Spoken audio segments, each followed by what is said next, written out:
Good evening and welcome to Bedtime Stories, the show designed with the lovers in mind, where we put you to bed but never to sleep with the greatest love songs of all time. Right here on WOSD Radio DB Chicago, WDLB Indianapolis, and WRLN, the best music of your life, a Ray Neal media station. It is your Dr. Al Greer officially checking in. Coming up in our last hour, we do a little thing we call Foreplay. That's 4 songs by one of your favorite artists or groups, male or female. Now, if you have one in mind, all you have to do is leave it on Facebook for those of you who follow me on Facebook all the time. Or you can call our special number, which is 773-675-2400. That number doesn't get used enough. The other one we got cut off, so we'll try to get that one back as well. Anyway, tonight we're playing some of the greatest love songs of all time.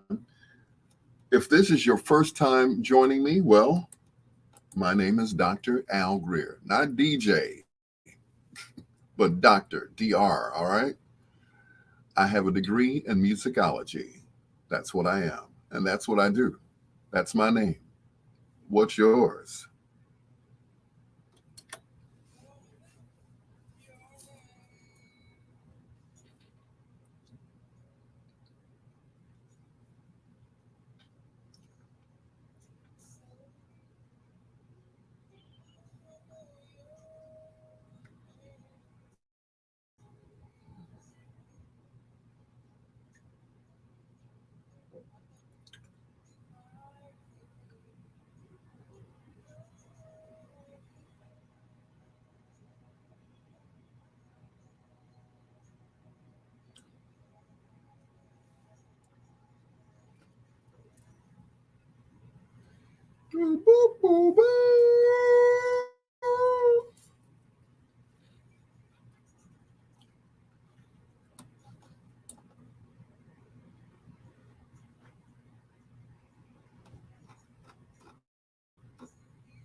Shake and bake, what's going on? Captain Daryl Owens, my son James, good evening, and good evening. Yes, everything is well. I'm still here. You know, I can't complain. I have nothing to complain about. Well, I have plenty to complain about, but I won't. I just won't. You know, I'm just happy to be here.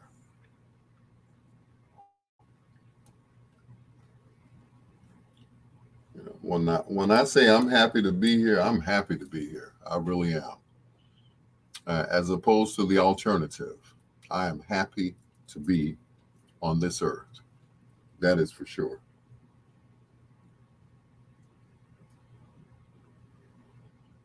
Yep. Like that Skippy peanut butter brother. Ah, thank you, Russ. Keep doing what you're doing. Yeah, thank you. I appreciate you. Thank you so much. Yeah. Vince Harper, what's going on? Skippy peanut butter brother. Okay. Well, you know, I'm never crunchy. I'm always smooth. Got that from somebody else. So, yeah, I'll always be smooth, no matter what. So today was like, it was a crazy day outside. It really was. As far as, he said, just like Eddie Murphy in Coming to America. I know, right? Um, this day, this is, shoot, I don't even know what to say. You know, for those of you who are as old as I am, I've never seen this much snow since 1979. Yeah, since 1979. I'm like, good grief. I have not seen this much. Paulette Sanders. Yep, I have not seen this much snow since 1979. I'm that old. So it is, it's really crazy. If you don't have anywhere to don't. I mean, eventually you will have to shovel out your car. Eventually. But what is going to happen is it's going to warm up and all of this stuff is going to melt.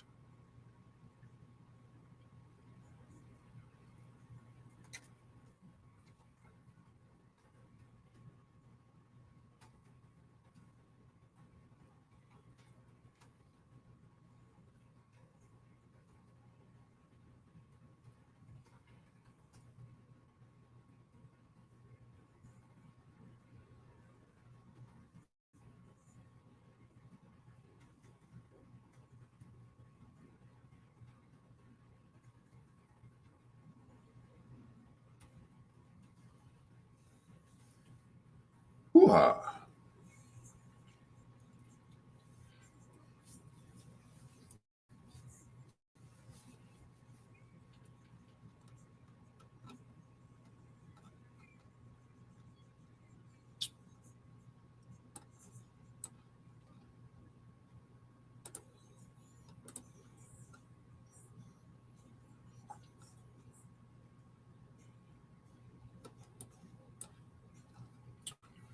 Anywho, Paulette said, don't like snow, don't like to be cold. Did the groundhog see a shadow? Obviously not. Nope, the groundhog did not see the shadow. Obviously.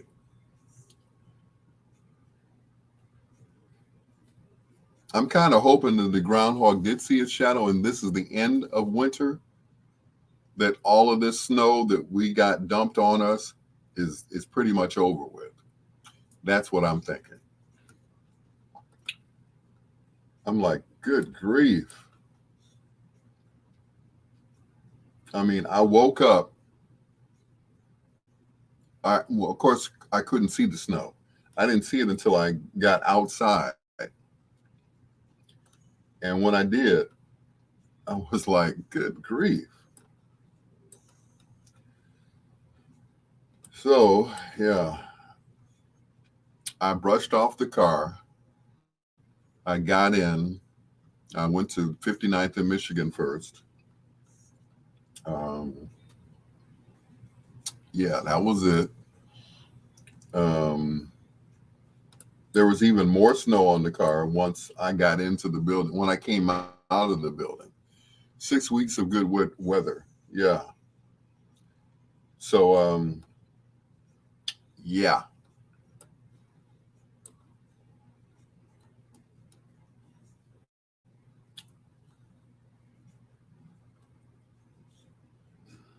So a lot of, yeah, 6 weeks of good weather. Yeah. But yeah, I don't blame you. I don't blame you.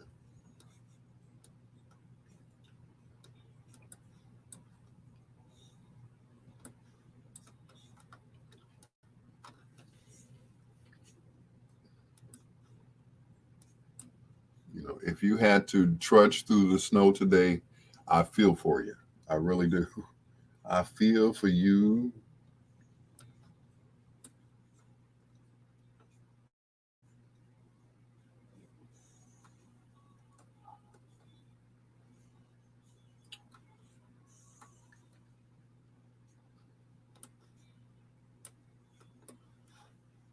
I truly feel sorry for you if you had to trudge out there. I know I did, but I didn't. You know, I canceled one appointment that was supposed to go on at 12 o'clock because, well, the other person who was supposed to be there, yeah, he canceled it too. So he said, Al, normally, my ego lets me know that I can do it, but he said, I'm too far away to even make it there at 12. And this was about 11, I would say about 10, 11 o'clock. So I was like, okay.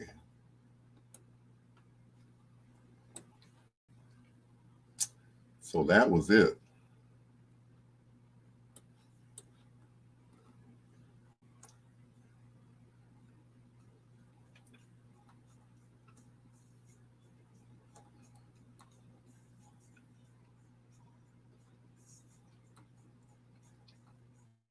But thank you to my new car.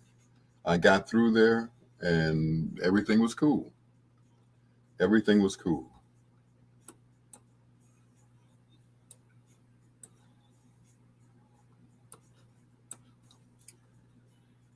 I got stuck in the parking lot at my other job, and I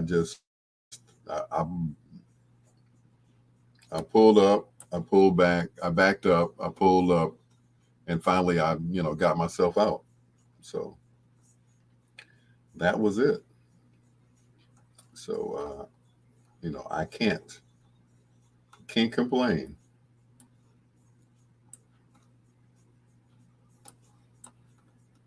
Can't complain whatsoever. Thank you all for being here with me this evening. I appreciate it. Look at my background. I spent not all day, but half the evening trying to get it situated so you all couldn't see. It's like, what is that? I didn't want my sister Felicia Lucas Miles saying, and I went to Walgreens and forgot to get a green tablecloth. I forgot. My green screen, I forgot about that. Yeah. So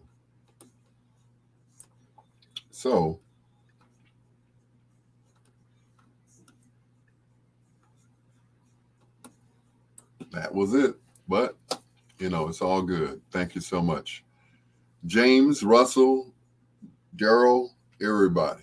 Thank you so much.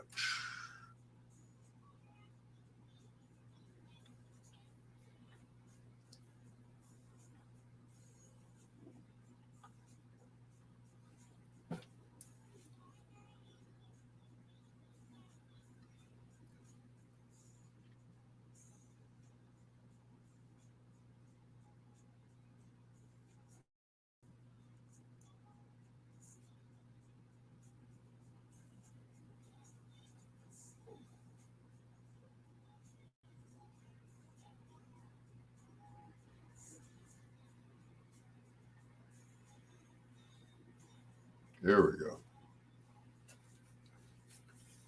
All right, now I can see all the comments. Yay.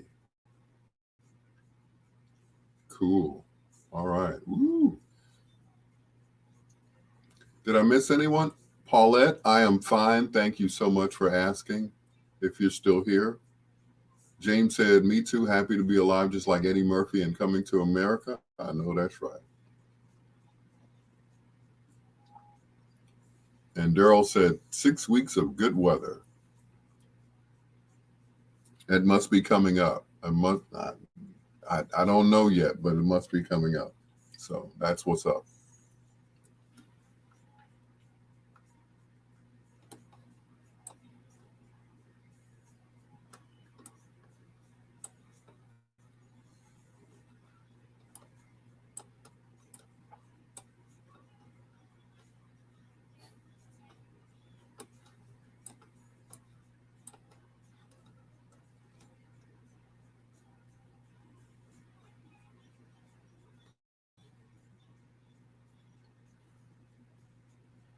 Daryl said, I did leave the house today.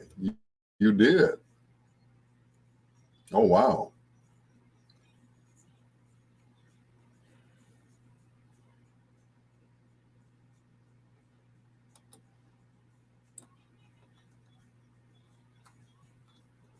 And how did that work out for you? What did you drive? I know you didn't. Did you drive the truck or did you drive your car?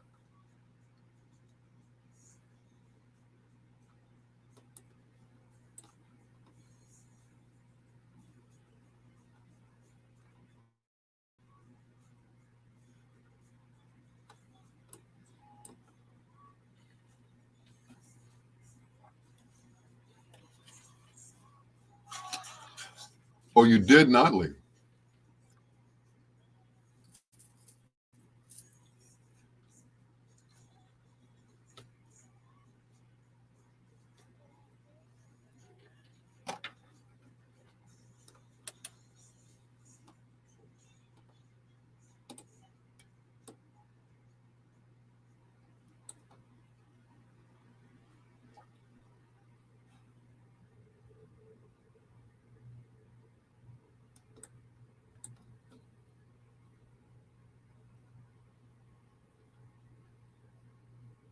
The Isley Brothers, and you're beside me right here on Bedtime Stories with your peanut butter brother, Dr. Al Greer. Thank you so much for joining us. As always, we appreciate you. Hello to Captain Daryl Owens, also to Paulette Sanders, to Vince. Thank you for checking in. He called me the Skippy peanut butter brother. Okay. Loretta. Hey. Loretta's a first time listener. Hey, Loretta. How are you, sweetheart? Tell my son James I said hello. I appreciate him for being on my live. And I appreciate everybody for being on my live. All right. All right. Good to see everybody. Considering the weather that we've had here in Chicago, I mean, I was saying earlier, I have not seen that much snow since the snow of 1979. And then a few years ago, there was another snowstorm where they had to close the school that I was working at. At that time, I was at Kennedy King in Inglewood, and they had closed the school. And, you know, I got in my truck at the time, and I was like, I'm on my way. I'm going to work. I don't care. You know, I was born in the snow. So I went to work, right? So I got to work. My phone rings in my office. It's my boss, Marv Dyson. He said, You're at work? I said, Yeah, I walked. I don't live far from work. So I went in anyway. I punched in and everything. I filled out my time card and everything. I was the only one there. Talk about devotion, diligence, stupidity. It's your Dr. Al Greer. This guy produced everybody from Stephanie Mills to you name it. What's her name? Oh, Whitney Houston. Yeah, did everybody. Here's Narada Michael Walden, and this is delightful with your peanut butter brother, Dr. Al Greer.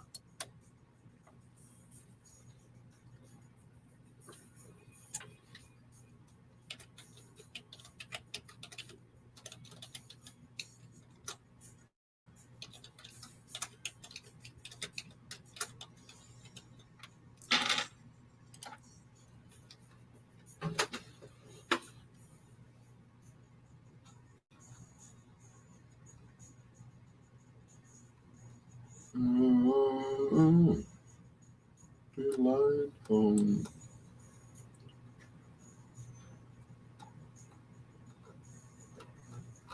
Your love is delightful. Loretta, hey, don't. Welcome, Loretta. Hopefully, this won't be your last time joining us here on Bedtime Stories.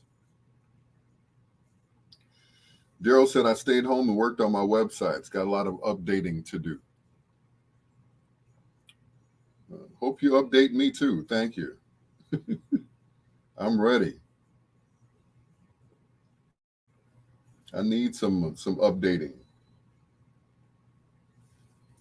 all of that stuff.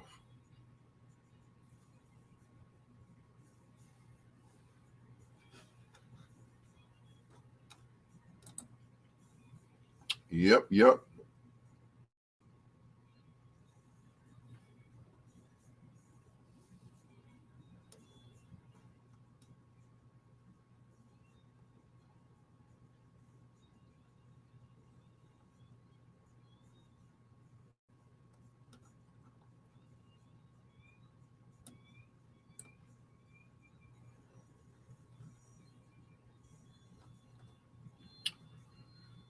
Anywho, make sure you share the live video. I know I didn't do this last night, but make sure you share the video with everyone, please, and thank you. Yep, do that. Do that for me, okay? Appreciate it. Thank you. You have to give me the keys. Okay, I got you. Lawana,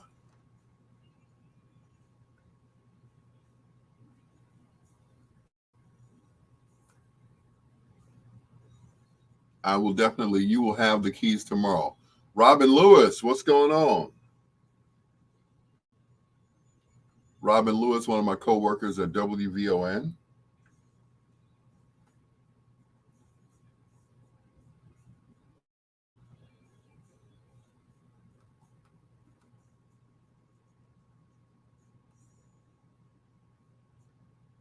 She, of course, is the news director at WVON.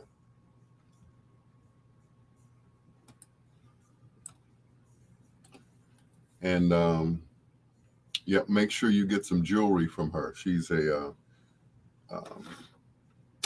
jewelry expert with paparazzi jewelry. So what's the snow is what's going on. I know that's right. Yep, the snow is what's going on right now. I remember being at work yesterday and all she talked about on every newscast was, this snowstorm approaching. I'm like, I hope it passes us. I really do. I hope that the snowstorm passes us. I believe it's still snowing at this time. I have not been out. I got in around about 4:30 while it was still daylight. And I'm like, it was still falling down. Like, good grief.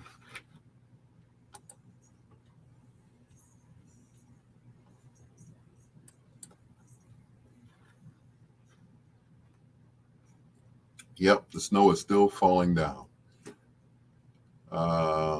It did pass me. They said people in the south suburbs got it the worst. So, yep, still falling to this at this hour. The snow is still falling.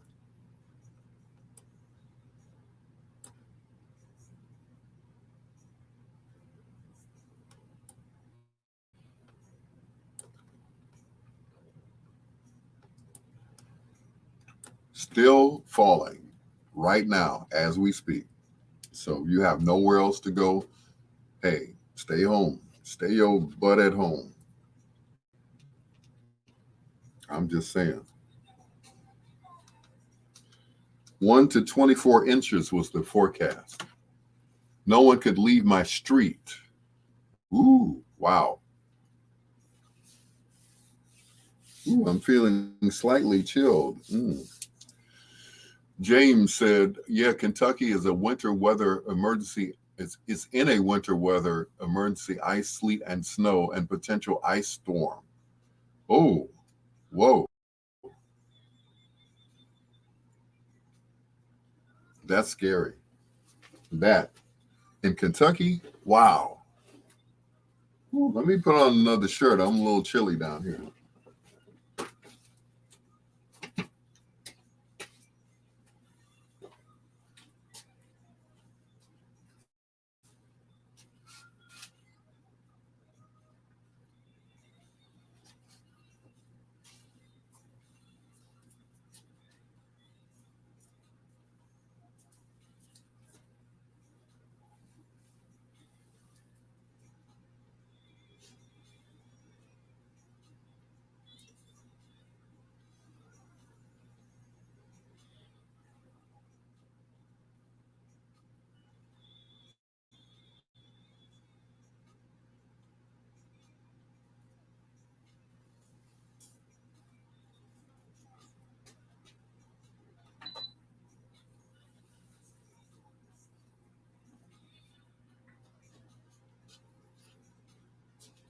There, that's better.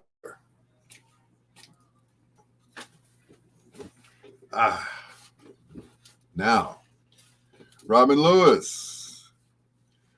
Lawana says, my door jamb was frozen shut. I was locked inside my house. Well, I look at it this way, Lawana. Better to be locked inside your house than to be locked outside of your house. That's the way I see it. So if you were locked inside the house, that meant you were supposed to stay home. So that's a good thing. You were locked in the house and not out the house. So Dr. Al is really going to the bathroom. Nope, just changing my shirt. You'll hear the grunting and groaning when I actually go to the bathroom. Trust me. You will hear the grunting and the groaning, the agony and the ecstasy. I know, Smokey Robinson. He has a habit of not washing his hands. That's because I have plenty of bottles of hand sanitizer. So at any point, I can just, just sanitize my hands for my protection. And others, yeah. Sanitized. Angie, hi, Al. Me and Mom are doing just okay. Just snowed in. Well, the fact that you work at home, which is a good thing, you're not losing any money. You all are not stuck in the snow, having to depend on, somebody to push you out or pull you out or whatever. So I guess that's a good thing, Angie, that you all are,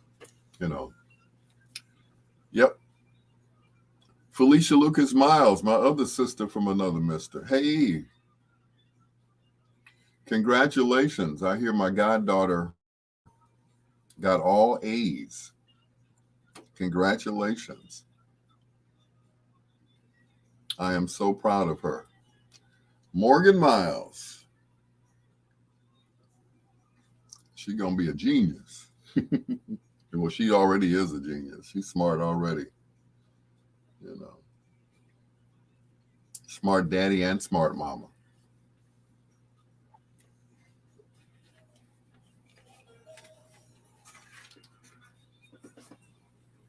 Won't you wait for me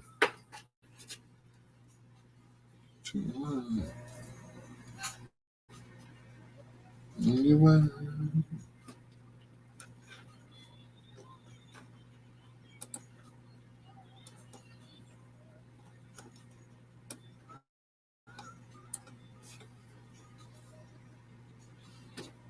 Anyway.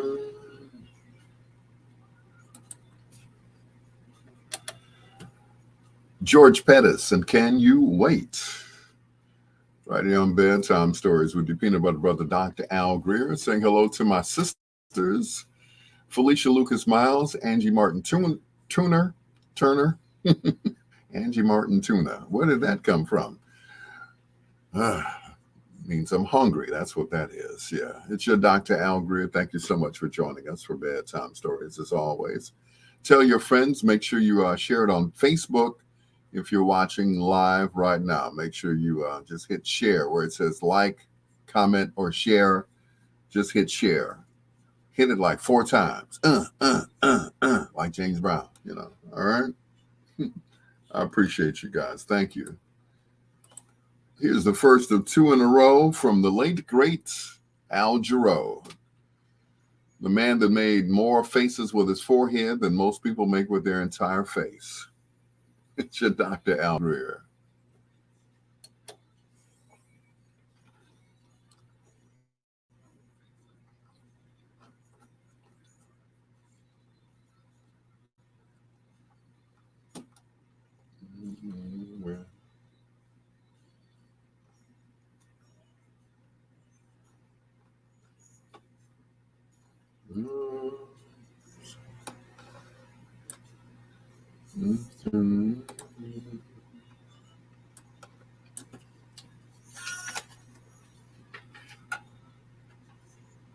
This feels so good. Anyway, I know I keep saying this, and that sounds like a broken record, but I thank you all, for joining us. I really do. Joining us, joining me, because we're joined at the hip. All right, cool. If you're snowed in right now, that's probably the best place to be, snowed in. All right, all right. So stay snowed in. Lake effect snow is on its way. Wonderful. I had to. I didn't have to dig myself out. I just had to brush off the car today, so didn't have to dig myself out. So I'm good. I'm good as with the rest of you all. For those of you who have four-wheel drive. Thank you, Daryl, for that educational information you just sent me. I appreciate it. Thank you so much. Yeah. I mean, feel free to send me some more educational information. Yep. Here it is, the second day of Black History Month, and we get dumped with all this snow. How about that on Black History Month, the second day, 2222. I wonder how many people played that in the lottery. 2222. Yep. So yep, today is 2222. 222022. Get it right, Al. 222. What? 2222. 2020. I'm not gonna get it right. Forget about it. But that's it. That's it. That's all.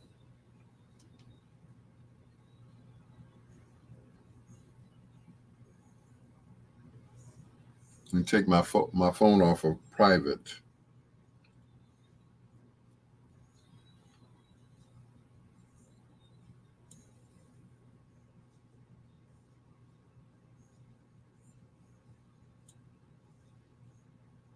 Oh wow, no kidding.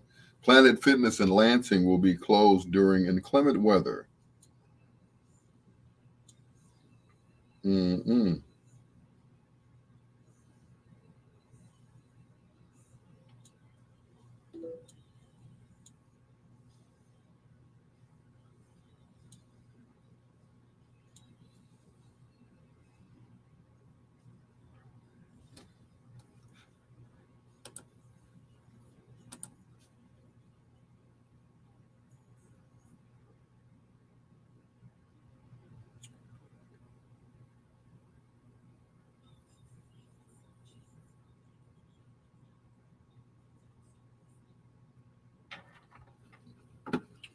Thank you, son. Everybody else, please share me on Facebook.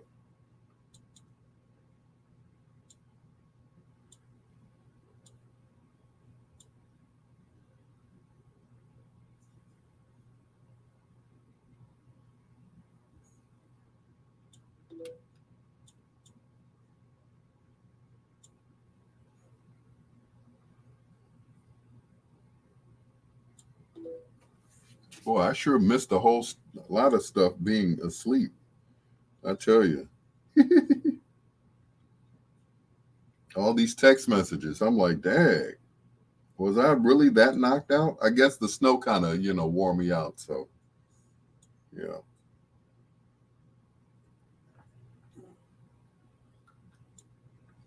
Yep, the snow kind of wore me out.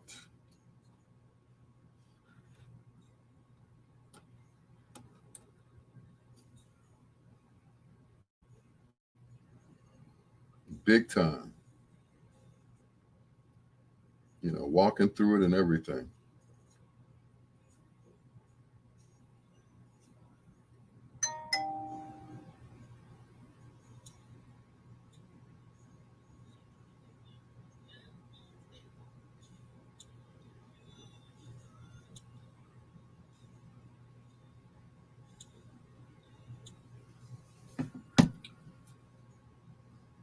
righty then.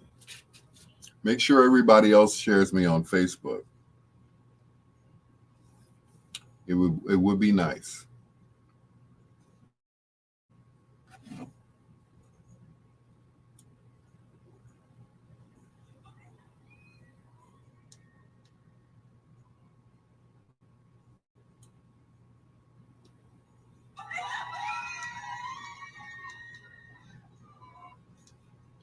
What did you send me, Daryl? Mm-mm.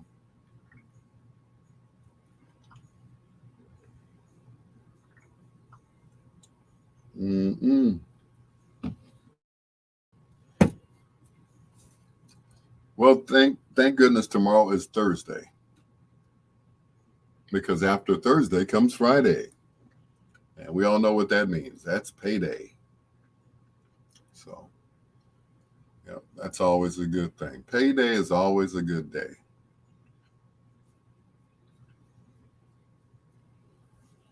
So I'm looking forward to Friday being payday. And that's it.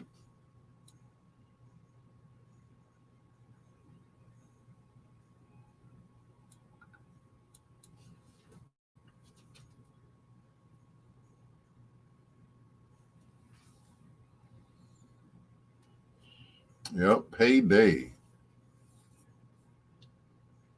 Yeah, as a matter of fact, you all can send me some advance payday through either Zelle or my Cash App, ladies and gentlemen. Cash App is $Al P. Greer. Zelle, of course, is my phone number, 773-519-1223. Thank you so much in advance, because the brother got to eat.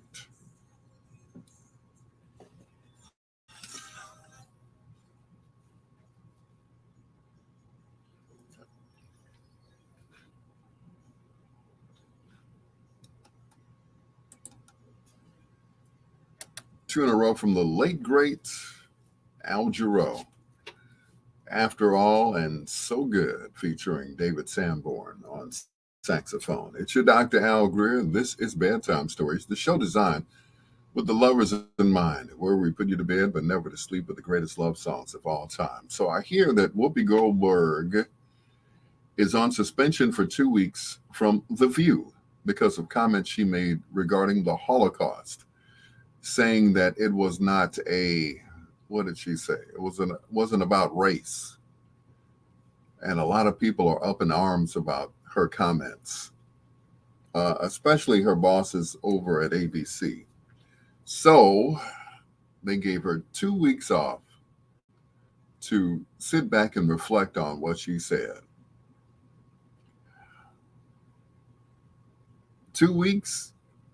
You know how much money Whoopi makes? She makes $90,000 a year.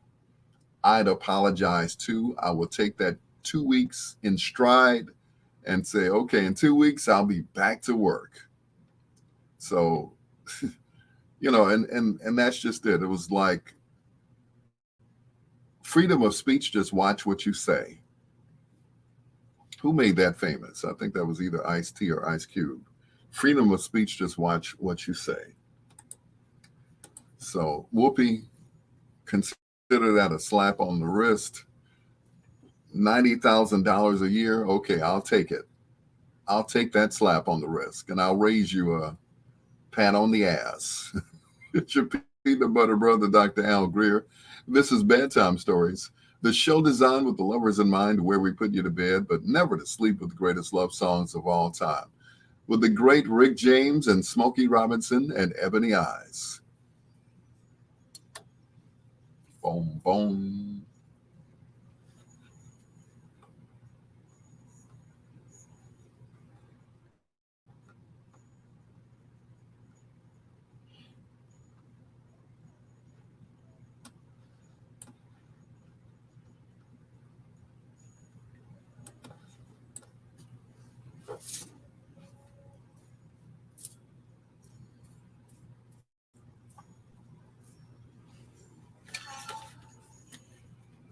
All right, Rick James. Rick James. Anywho, Thank you to those who are watching me on YouTube right now as well, because I'm on both Facebook and YouTube.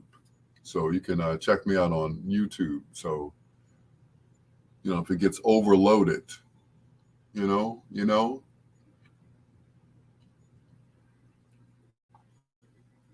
which is a cool thing.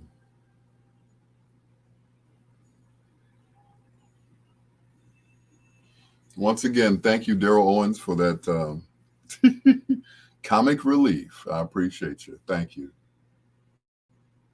You're a funny guy, man, and you're funny. Where is Lady G? Speaking of which, where is Lady G? Where is Sheila Forrest?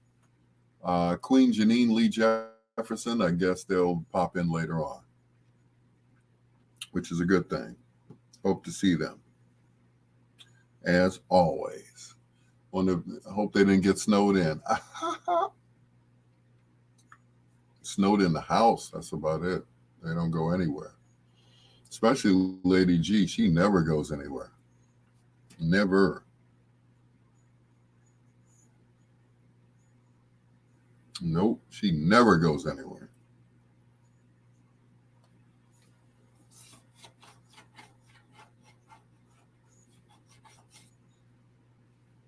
Yeah. But everybody be careful out there with the snow. The snow ain't no joke. And it's probably still falling as we speak. So, yep. Looking forward to getting in it tomorrow. Woo! Yeah, right. Snow, snow, go away.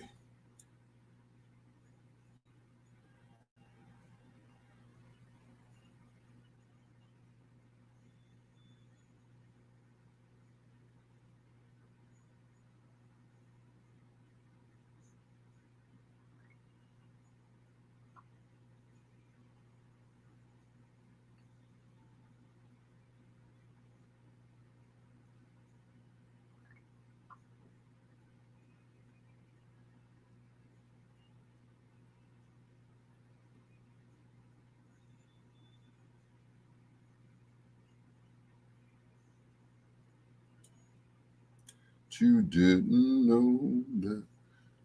Well, Lady G is online, but she's not on our line right now. Lawana said it's almost up to my knees. Yep, 24 inches of snow. 24 inches. Good Lord. I tell you, that's a lot of inches, ladies. Ha, ha, ha. Anyway,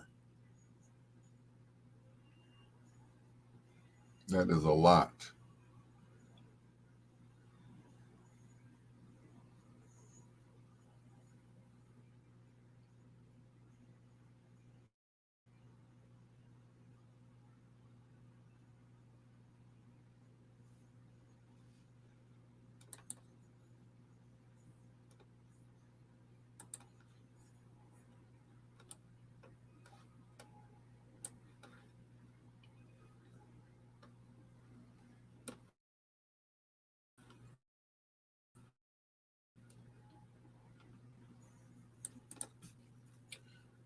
Said it's almost up to my knees. That's crazy.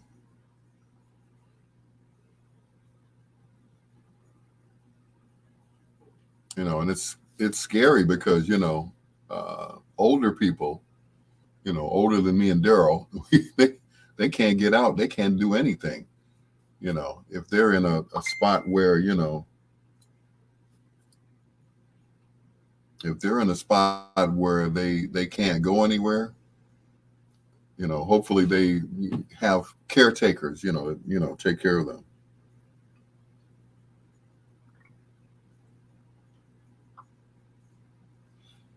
Yep, gotta have those caretakers. Excuse me for 1 second. And no, Daryl, I'm not going to the bathroom. The hell I'm not. Yes, I am.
He's back.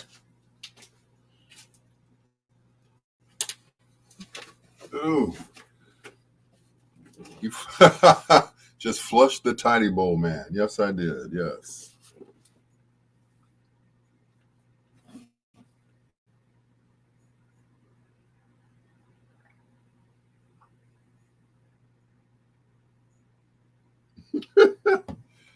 You're funny tonight, Daryl. Thank you once again for sharing that information with me. I appreciate it. Keep them coming.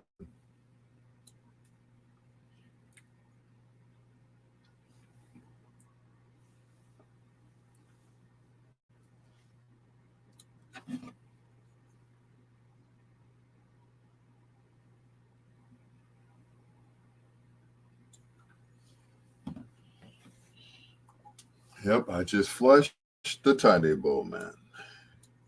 He is gone forever.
The youngest people, of course.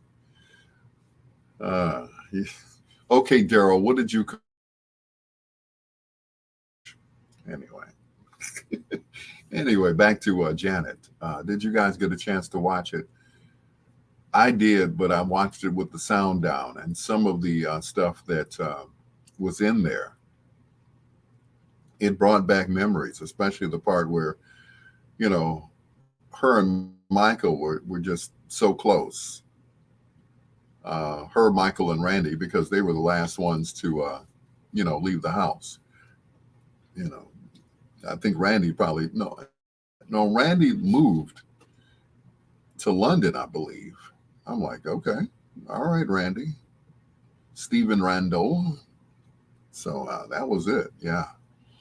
But they produced it, and it was great. From what I saw of it, I want to see the whole thing. So I guess I'm gonna have to break down and get A&E on my Fire Stick, so I can watch the whole thing straight through on Friday when I get off work, because I probably won't have anything else to do.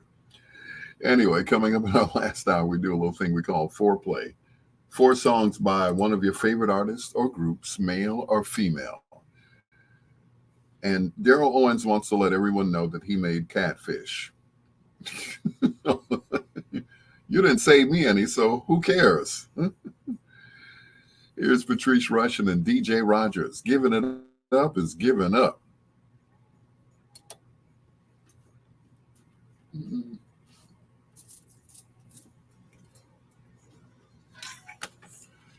It was really nice. I wish it were longer.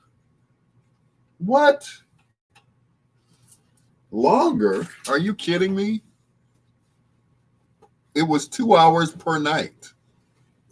That's 4 hours of Janet. You know, like, good grief. How much more Janet do you want?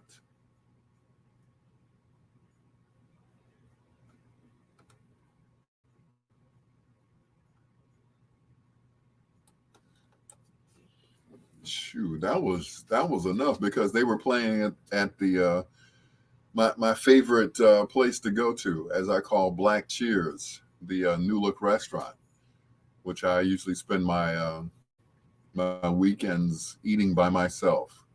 Don't you feel sorry for me? No, of course not. She said, yes, I love Janet. She has so much history that they could have carried. Well, she was only offering so much information. That's what it was. So that was it. So what you saw is what she gave you. You know, all that stuff about James and her not having a baby. It's like, okay, whose baby was it? Mississippi farm raised catfish caught the day before 71st and State Street. Thank you, sir. Farm raised. And how do we know it was raised on a farm? It could have been raised, yeah, in a city without a barn. So not even on a farm. Could have been raised in New York. You don't know. Dead fish tell no tales. Anyway, but I still wish they had, shed a little light on the child, because Reby didn't have no child with no whatever age she was. She didn't have no baby.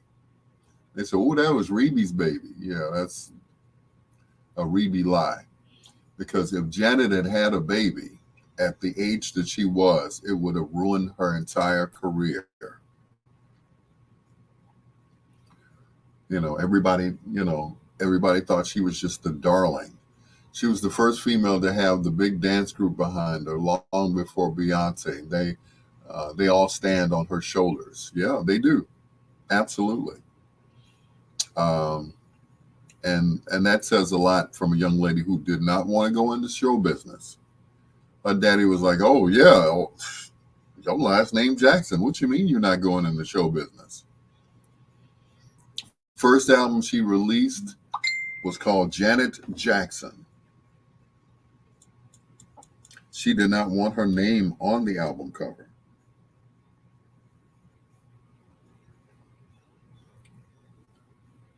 She didn't want to do anything.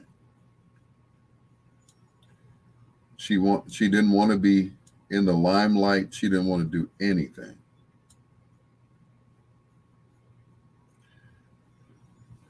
Anything that was pertaining to the Jacksons.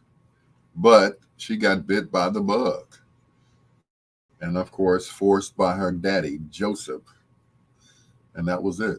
Yeah, she just wanted the album to just be called Janet. Like we weren't going to know that she was Janet Jackson. But, she went into the business and she did very well. She was quite an actress, especially in the beginning. When she played Penny on Good Times, she went from there to playing Charlene. I couldn't think of her name the other night. She was Charlene. She was Todd Bridges' girlfriend on Different Strokes. And then, of course, the iconic Cleo on Fame. So she went, she came a long way.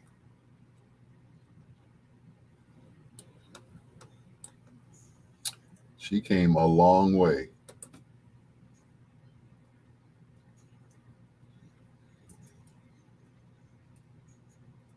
And I couldn't be more proud of her. She was, if she was my own sister, Yeah.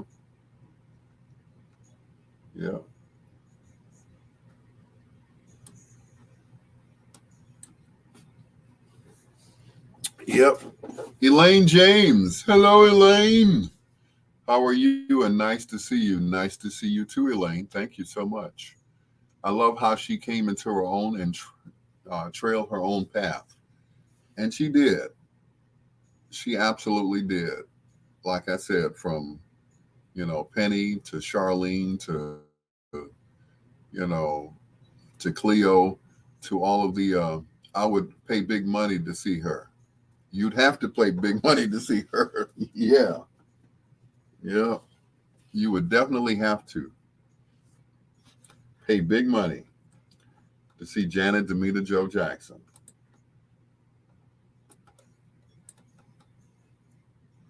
Plenty of money.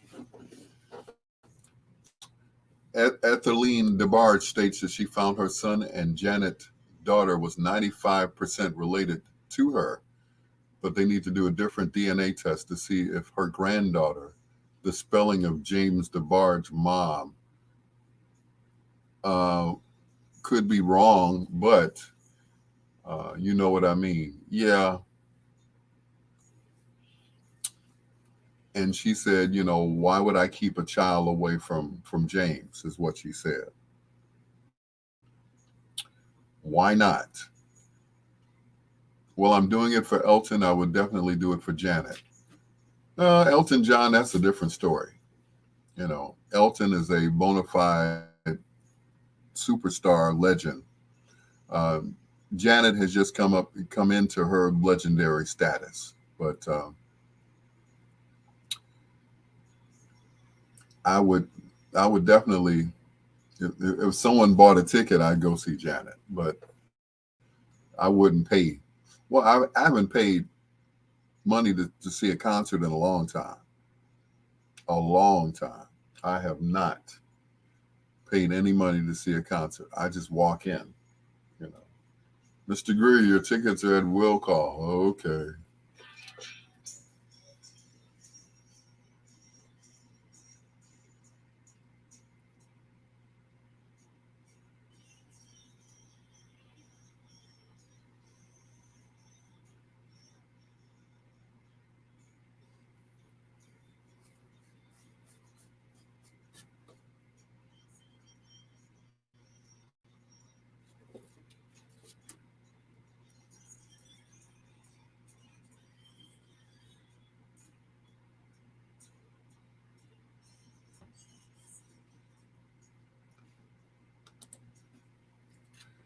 New York City, and got to get you back in my life. I need to get a better copy of that 45. You know what I'm saying?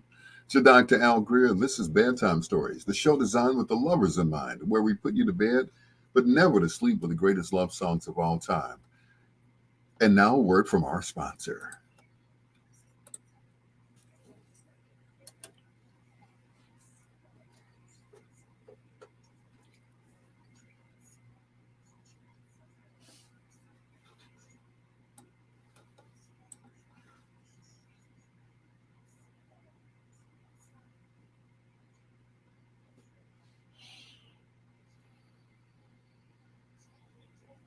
It's wings and nachos.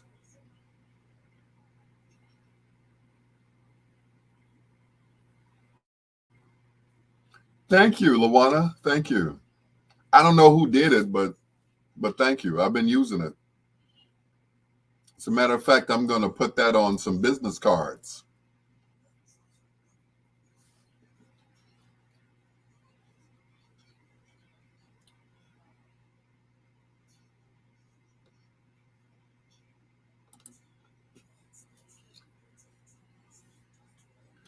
Oh, I like that. WOSD Radio DB Chicago, WDLB Indianapolis, and WRLN Chicago.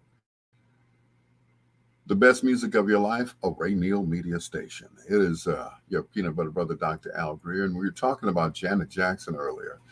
Janine said, I haven't paid tickets in a long time as well. I always win them on the radio. The last two concerts I've been were Stevie Wonder and Smokey Robinson. I won those tickets on the radio. So, well, there you go. I guess, yeah. I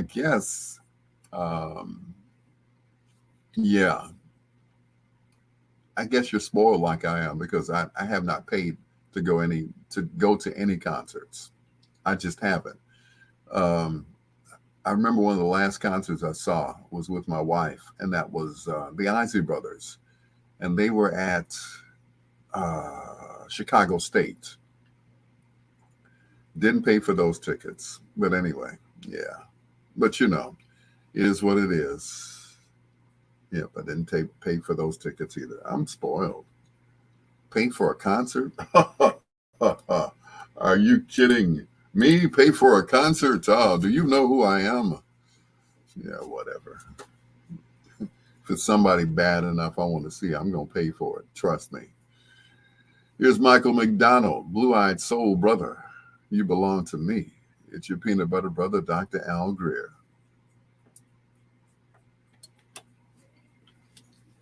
That one of Janet's brothers was raising her daughter along with Bunny DeBarge and said the girl claiming to be Janet's daughter is too chocolate and thinks her mother found a kin but not James' daughter. Okay.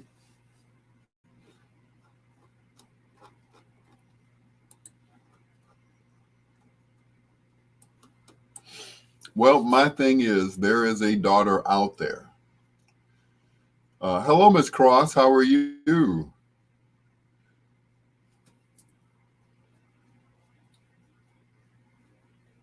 I can't even say your name. Taquiti Tawaquiti Dominique Cross. Hey, Dominique. How are you, sweetheart? Thank you so much for joining me. Janine said, yes, I'm very spoiled. Prince, Isley Brothers, Luther, Funkadelic, Bootsy, Mays, Patti LaBelle. Did Janet say it was her daughter? No. That was never said. She never came out and said, well, yeah, that was my daughter. She says, I had my first child at 50, so that's it. Lie till you die. Prince, I've seen Prince several times, Janine. I saw the Isley Brothers, like I said, at the Chicago State University. Luther, I've seen several times. Funkadelic, I saw at the Park, not the Park West, good Lord, Star Plaza. Bootsy, I saw at the Regal. Mays, have yet to see Frankie Beverly and Mays, but I have seen Patti LaBelle also at the Star Plaza. So I've seen all of them except for Mays featuring Frankie Beverly. So let's see. That's sad, shaking my head that she won't confess about the baby. The girl looks exactly like Janet, but then again, everyone has a doppelganger. Yeah, they do. And my doppelganger is my grandson, EJ.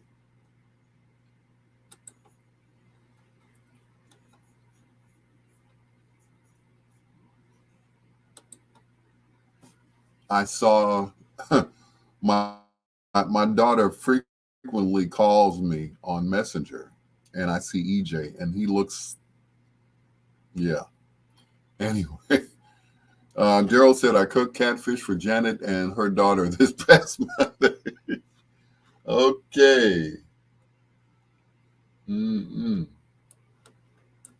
Whatever you say, Daryl. You cook catfish for Janet and her daughter. Cool. But Luana says the girl looks exactly like Janet. And no, she's not going to confess to having a child. I couldn't say out of wedlock because her and James were married at the time. So I can't say that she had the baby out of wedlock. She just probably had the baby, disappeared and had the baby, and then, returned, dropped the baby off, and continued her career, and had surgery on her stomach. That's what I'm saying. Janine says, yes, I've seen Luther every time he came to town. Also saw Anita Baker's Sade, Prince, several times as well. Anita Baker, I saw her with Luther. Sade, I've never seen before. I've seen her concerts on Showtime and whatever. Mini disc, maxi disc, all of that. And Prince, forget about it. All I needed to hear was Prince. And it was like, where are the tickets? Okay, where you at? And that was it. So that's all I needed to hear. Prince.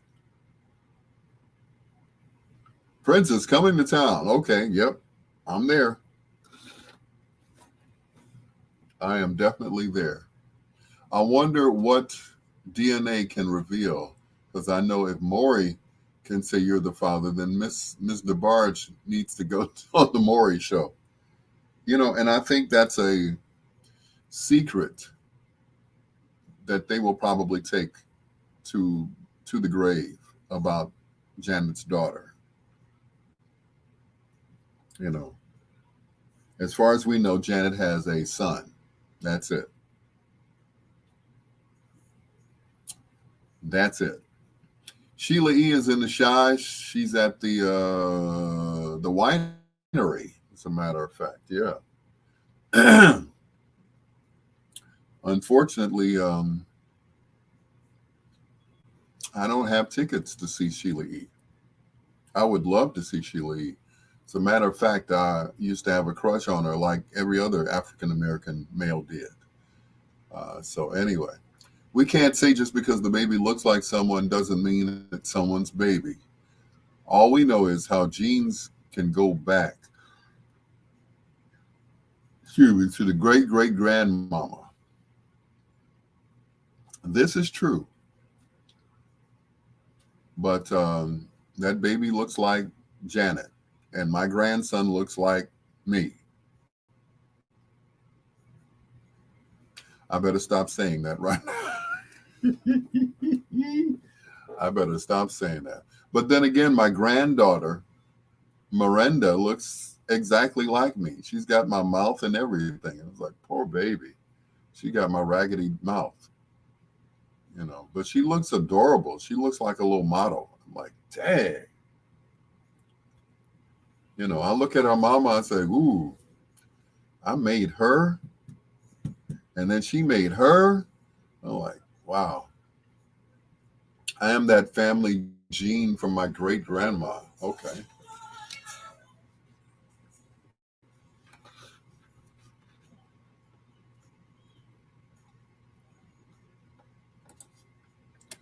Same song, different artist. You Belong to Me. Anita Baker and Michael Henderson. Michael McDowell. Donald. Michael McDowell. Michael McDowell now has a restaurant, ladies and gentlemen. Anyway, named after him, McDowell's.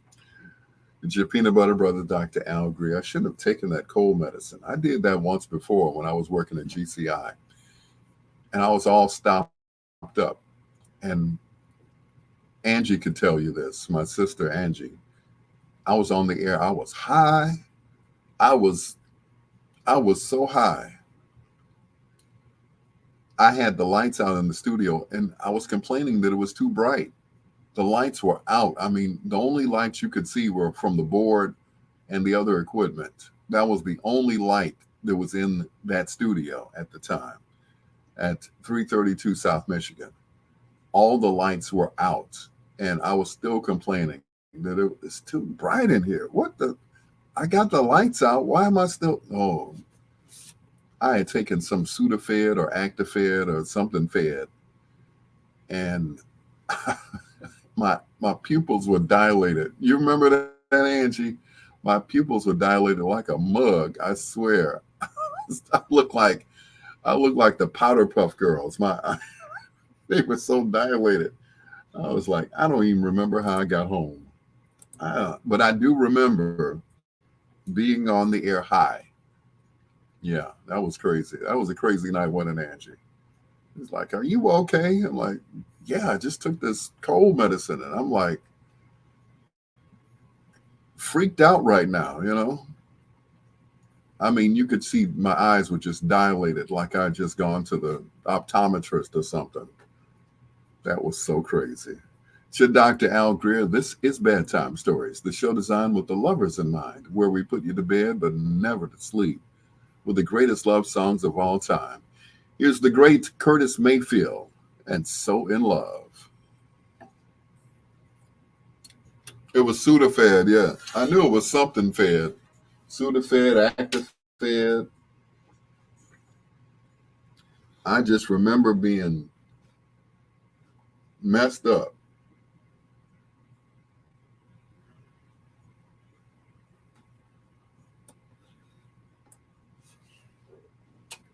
I remember, yeah. And I took that stuff and I was like, woohoo. I was feeling no pain. Now, I'm not going to lie, I just had some NyQuil. And I should have waited until I went to bed to take the NyQuil. But I figured, it's not going to kick in until midnight, right? I'm hoping that it won't kick in until midnight because I just took some. So, but I'll be okay. Yeah, I'm trying not to get sick. I can't afford to get sick. I'm sorry. I can't afford not to record. So I will be wrapped up like a mummy tomorrow when I leave here. So that's it.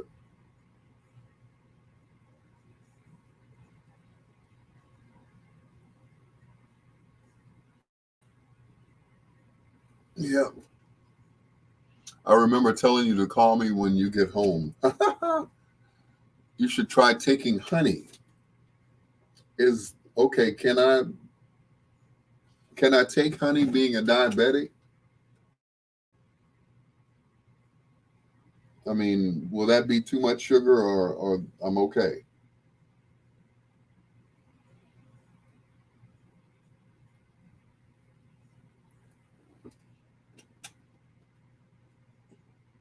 But yeah, I'll take the honey because I have some. As a matter of fact, I have plenty of it. Um, when the pandemic came out, I bought 2 big bottles from this guy who makes his own honey, and that was it. So I still have them. Well, I still have one. So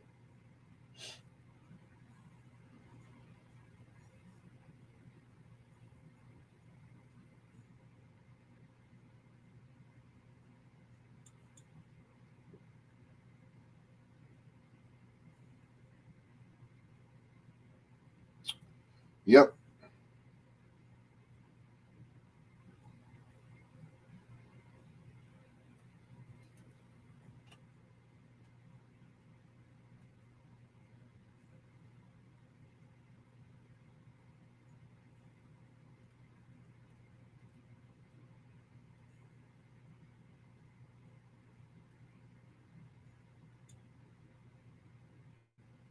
Ladies, would you get up out of your sleep to fix your man something to eat?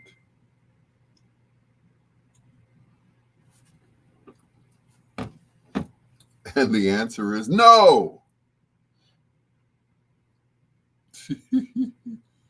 Yes, you can. You're not drinking the whole bottle at once. I introduced you to the guy, sent him to you. Then an older guy bring you some honey. Yes, yes. As a matter of fact, once again, I still have that. Uh, I have one jar left. I had to abandon one jar, and then I had another one, so I'm good. So, so we're good. We's good. So, maybe I'll take a spoonful before I go to bed. Where's that spoon? I got one spoon. So, yeah.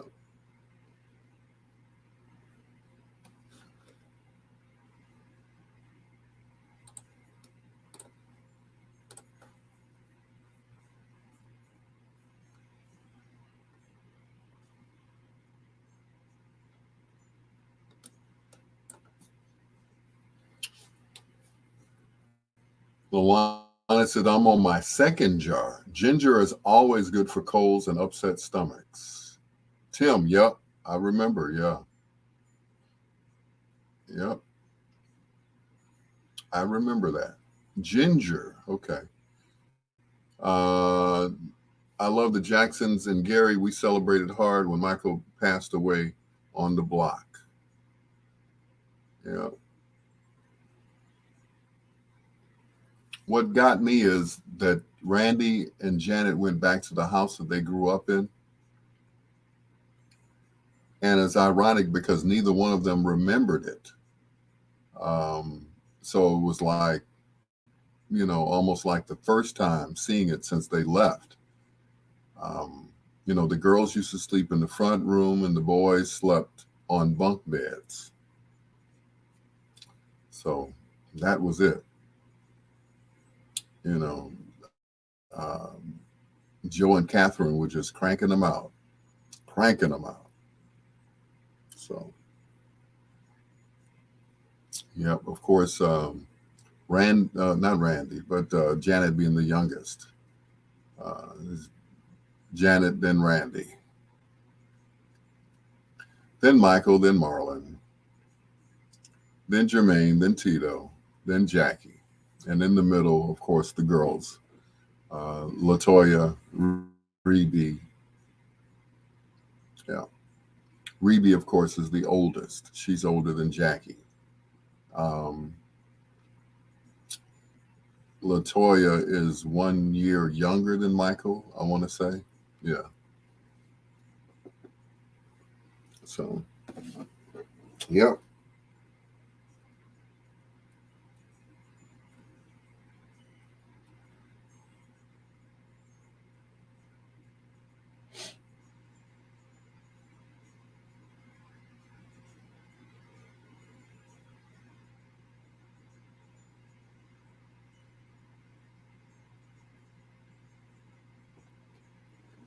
That was rough. Three to a bed. That was a tight fit in a twin bed. Yep. Does Rebe still live in Kentucky? Absolutely. Rebe was the first to go. She was the oldest. Joe did not want her to leave.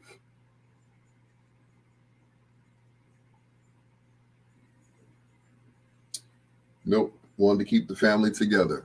Lexington, Kentucky. Yes. Hello. Lexington. Hello.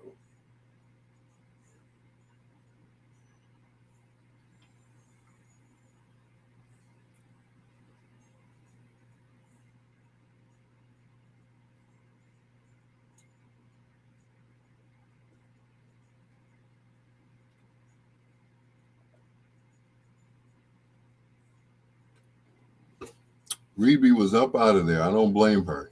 She was the first one to leave. Mm-mm. Yep.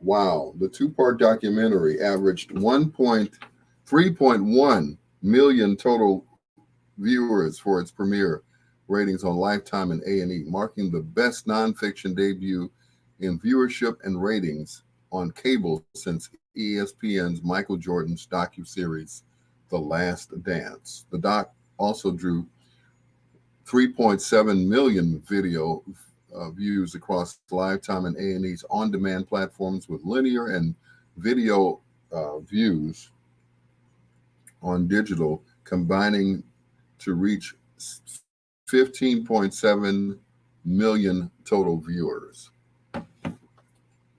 Wow.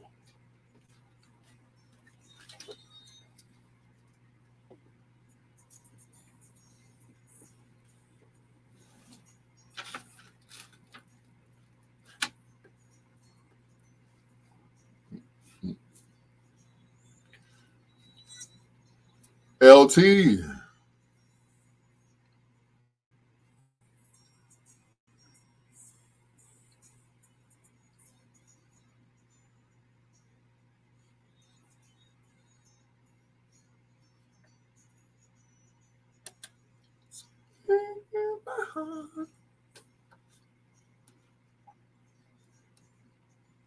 If you've ever heard her speak, I'm sorry, but she has one of the most annoying voices ever when she talks.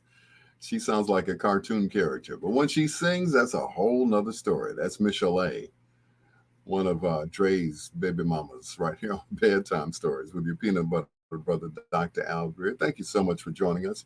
As always, hello to LT, Queen Janine Lee Jefferson, also to James, my son, and of course, the one and only Daryl Awesome Owens, aka Captain Daryl Owens. Thank you so much for joining me. And these numbers are just in. The two-part documentary Janet Jackson averaged 3.1 million total viewers for its premiere ratings on Lifetime and A&E, marking the best nonfiction debut in viewership, the best nonfiction debut in viewership and ratings on cable since ESPN's Michael Jordan docuseries, The Last Dance. The doc drew 3.7 million video views across Lifetime and A&E's on-demand platforms, with linear and video views on digital combining to reach 15.7 million total viewers. Wow. Janet beat out Michael Jordan. Did you hear that, Queen? Janet beat Michael Jordan. That's what's up. Anyway, wow. And I still haven't seen it all the way through yet, but I'm going to see it. I swear. It's your Dr. Al Greer. This is Bedtime Stories with After 7. Can he love you like this? I think not. It's your peanut butter brother, Dr. Al Greer.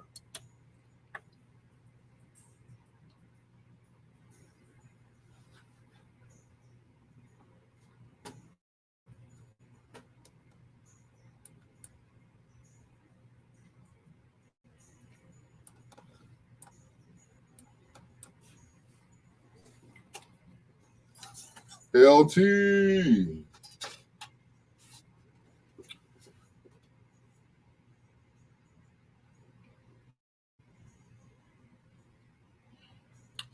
Her sister Latoya, I wonder where she is and what she's doing, because I remember her going on Oprah show back in the day and crying and all stuff. Yeah, well, Michael is worthy, but it took her brother, the king, to do it. Yep, I tell you. What's up, LT? Queen Janine Lee. Thank you so much for joining me, guys. I appreciate you. That's what's up. Janet, 15.7 million total viewers. Wow.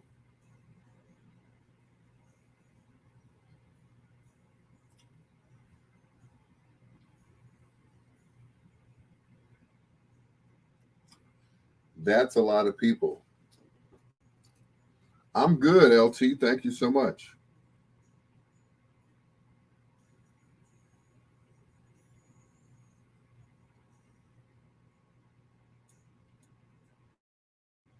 How about yourself? How are you?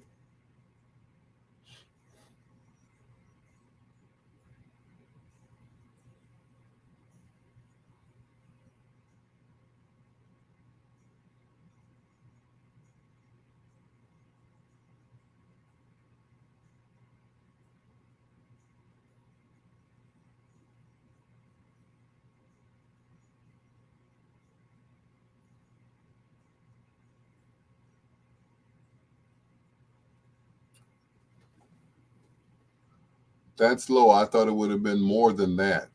Really? Okay. Alrighty then.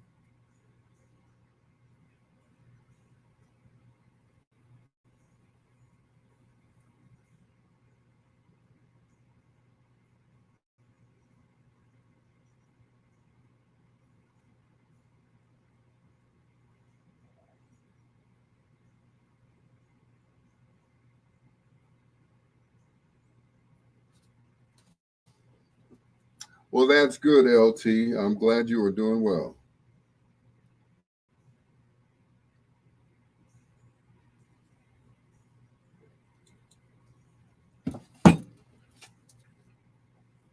I'm just assuming you didn't have anywhere to go today, and we're in the house while it was snowing like the Dickens. I tell you.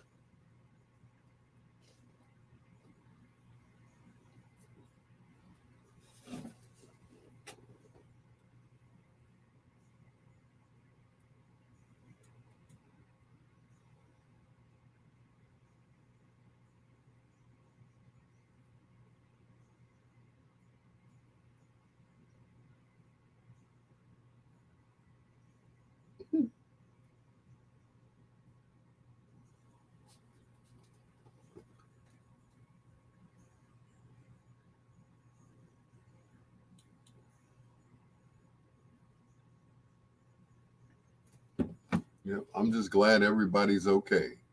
Everybody's doing well and staying out this bad weather and COVID.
So, what do you guys think about Whoopi being on suspension for two weeks? I'm like, really? 2 weeks? Wow. Okay, I'll take it. At 90 grand a year, yeah, I'll take that slap on the hand, the wrist, pat on the ass, whatever. Yeah, I'll take that. That, yeah. As long as I get to keep my job, I said what I said, I meant what I said, and that was it. So, okay, so I'm on punishment. Okay, I'll be on punishment for 2 weeks. But all that's going to do is bring more attention to the show for people who never saw The View before, because they they publicized it like it was a big thing. I was like, whoa, this just in, breaking news. I'm like, good grief. I was around unvaxxed family 3 weeks ago. Good thing I've been taking the honey because I would have been in the hospital with another transfusion. Whoa. Okay. Yeah, let me hurry up and meet that honey, boy. Wow. Not a transfusion. Mm-mm. Yep, I'm going to go ahead and take me a big spoonful of honey. Good grief. Unvaxxed family.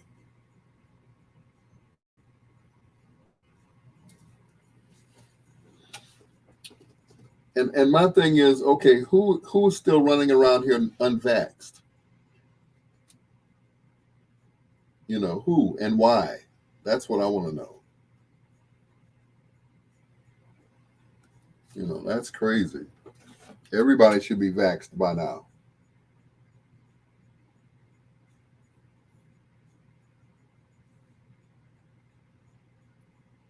Everybody.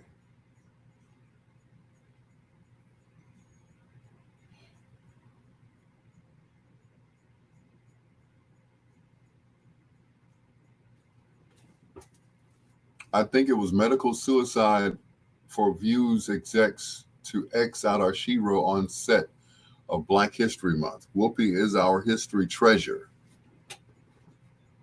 Yes, she is. Absolutely.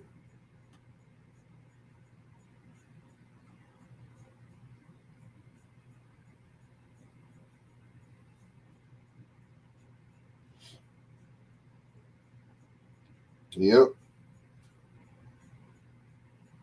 And on right, the first day of Black History Month. How about that?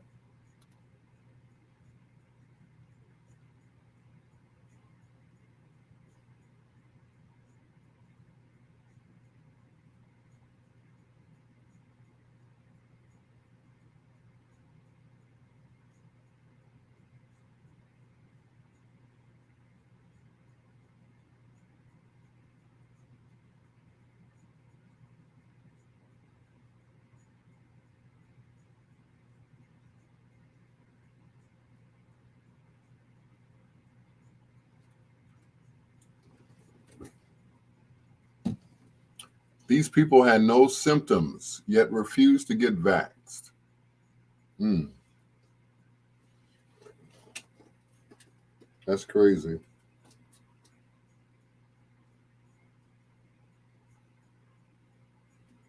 That's really crazy. That's scary.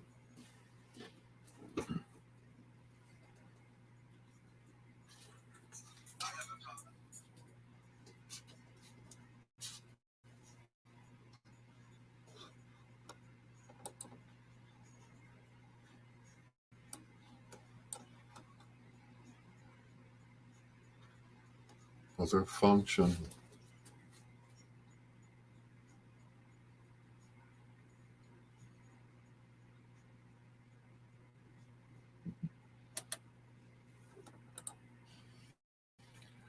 The Great Roy Ayers and Programmed for Love. It's your Dr. Al Greer. This is Bedtime Stories, the show designed with the lovers in mind, where we put you to bed, but never to sleep with the greatest love songs of all time. We go from Janet Jackson to talking about Whoopi Goldberg, who got a 2-week suspension from The View because of things that she said about the Holocaust. Now, just because your name is Goldberg, it's like um, she should have practiced a little bit more. She should have held back a little bit more. That's all I'm saying. They are really, what is the word? They're really sensitive about that, and rightfully so. With them, the Holocaust, and with us, slavery. So she should have, she said Jewish is a religion.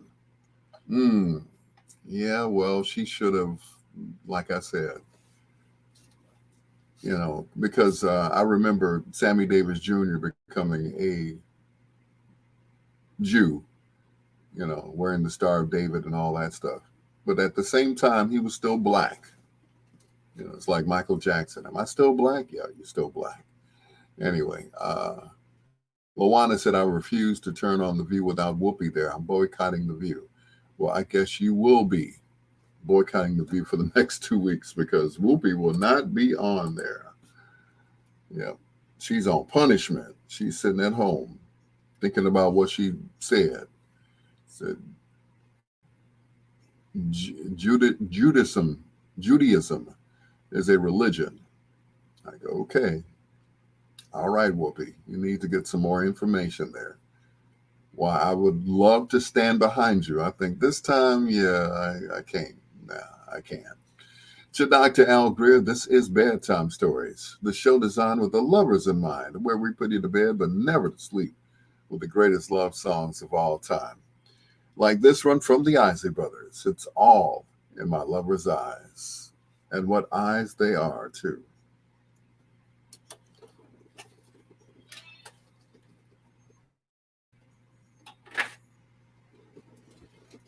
Yeah. I understand what she was saying, but sometimes we cannot, as African Americans, you know, I mean, during the whole time that Obama was president, he had to pretty much watch what he said. He had to always be presidential, always, and that he was. Um, he had to exercise great restraint in some of the things he probably wished that he could have said that both Trump and Biden have gotten away with. He knew by being a black man some things he could not say out in public. So I love Whoopi, but I have to say they did right to make her take a couple of weeks off. If it had been a white person to say something about slavery, they would have been asking for her head. And you're absolutely right. But yeah,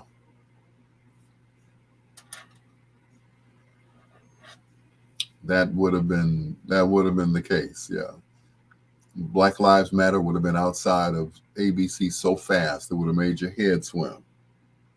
So I get it, I understand it. It is what it is. So, but they, you know, they were right for giving her. They had to do something. You know, so they slapped her on the hand. And that should satisfy all of the people that she's did or did not insult.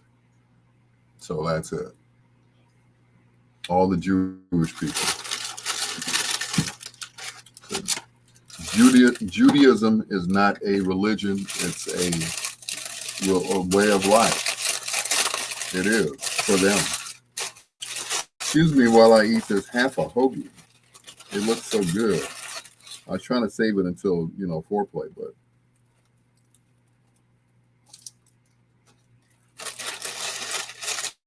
yeah, you're right, Queen. When she comes back, hey, they're gonna be like, they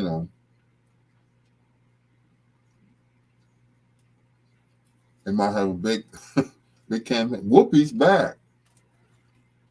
They're gonna capitalize on that. That's gonna bring more viewers to the View. Yeah. Absolutely.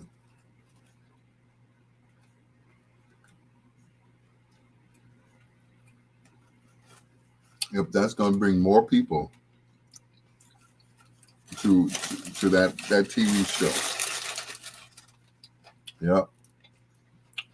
Where's Barbara Walters when you need her?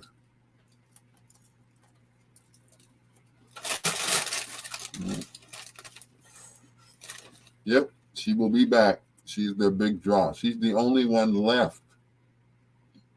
Her and Joy.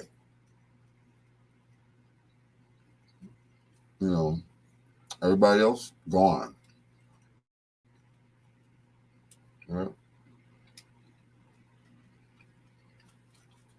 But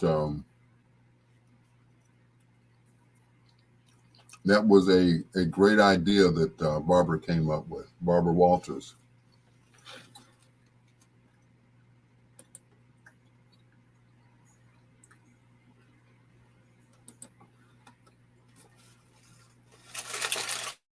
Yeah, great idea Barbara came up with.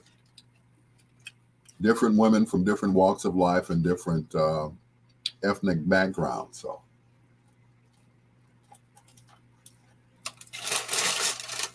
ELO. Well, LT, yes, it will be a lot more people now that it's out. So a lot more people will be watching Janet. So,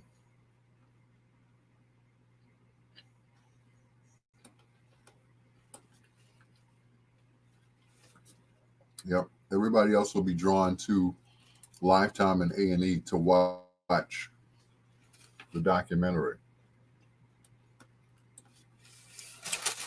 So, I'm sure they made a lot of money off that documentary. I like the part where she went past the mural and she got a little misty-eyed about that. They since then have torn it down. I still have a picture of it, though. I thought that was really stupid. ELO. I ain't mad at Whoopi. White folks are mad as heck, though. Yep. Yes, they are. But, once again, like they say, freedom of speech, just watch what you say. as Black folks, we can't say what we really feel. They cut us off every time, you know. So that's it. Whoopi spoke her piece on television, and she got her, you know, like I said, she got a wrist slap. Yep.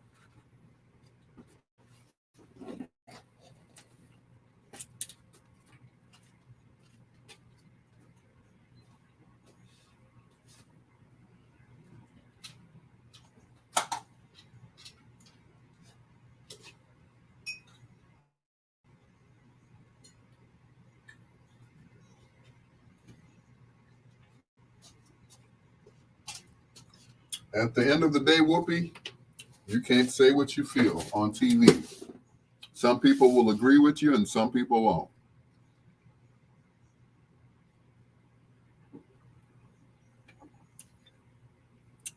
I have a picture of the mural. If you'd like, I'll send it to you, Elo. Yep, I think they tore it down.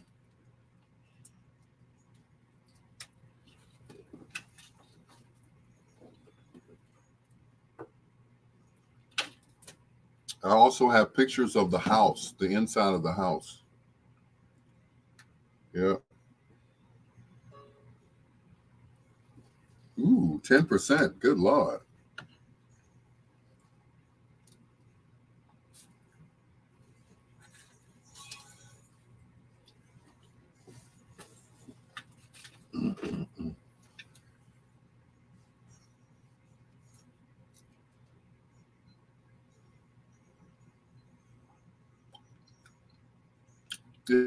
Yep, Tiffany is Jewish, yeah.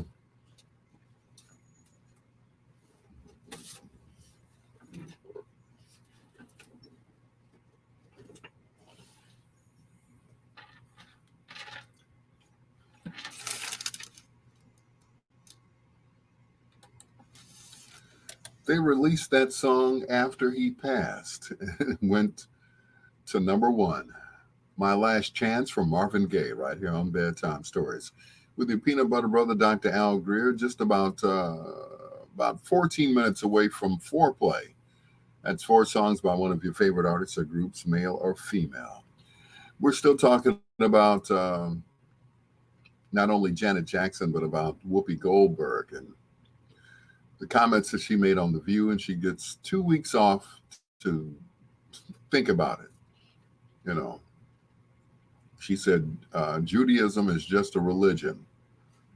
Okay, tell that to all the people that lost their grandmothers and great-great-grandmothers and great-great-grandfathers in the Holocaust. It wasn't just a religion. Why I would love to stand behind Whoopi. This time, nah. You on your own, Whoopi. You're on your own. It's Freddie Jackson.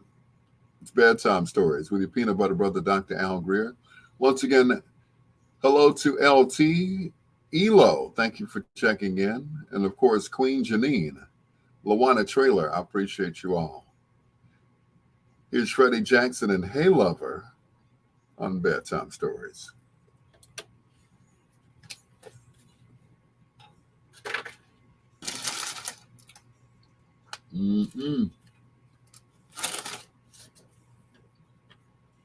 Marco Gay music was outstanding. Yes, it was.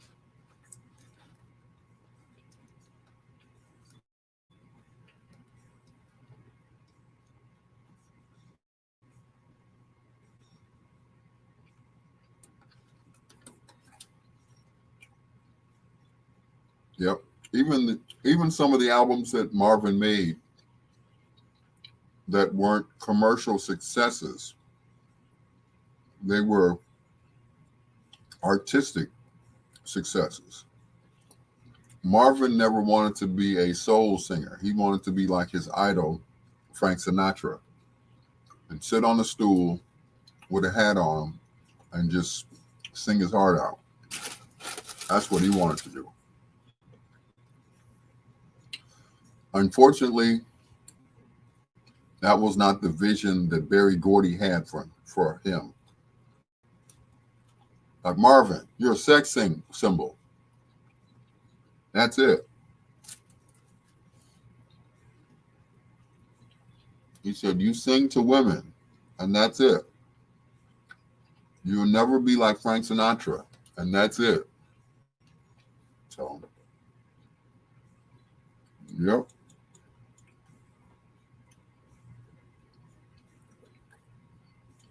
So,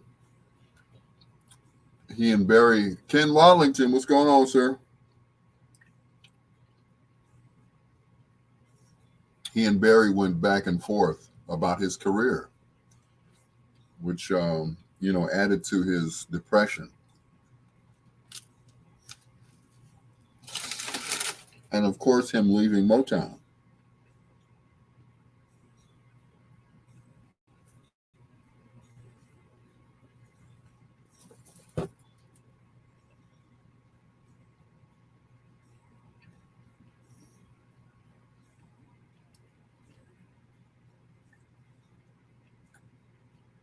He could have easily had stayed at Motown. What disturbs me about is folks that want us to forget about slavery, but they say the same about the Holocaust and other unfortunate tyranny situations.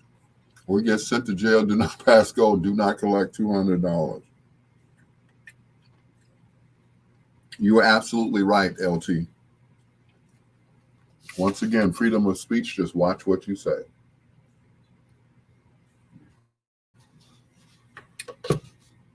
And who you say it to. And she said it to an audience. A worldwide audience full of white folks. And that's what she did. So, yep. She said what she said, and they did what they did. And that was to give her 2 weeks off. They had to do something. People were complaining.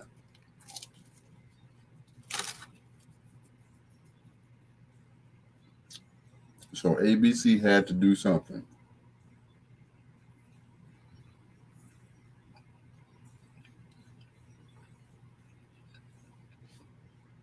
So to quiet those people down.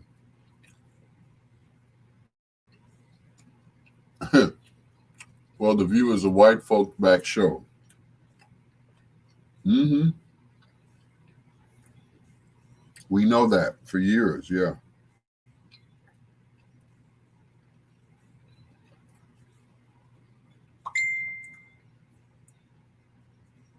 It has been and it will continue to be. Produced, written, directed by white folks.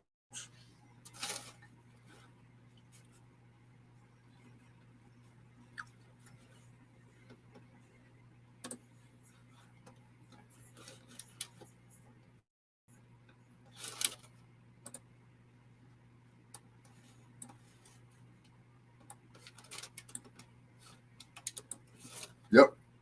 Run by white peoples.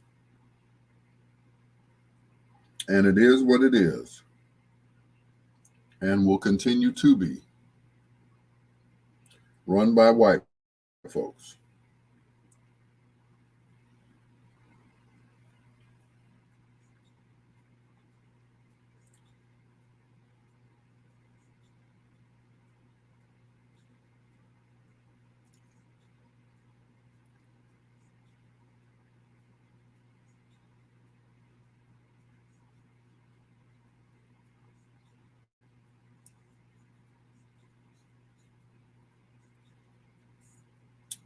Yep, the views expressed on that show were not of Whoopi's, but ABC had to bite the bullet.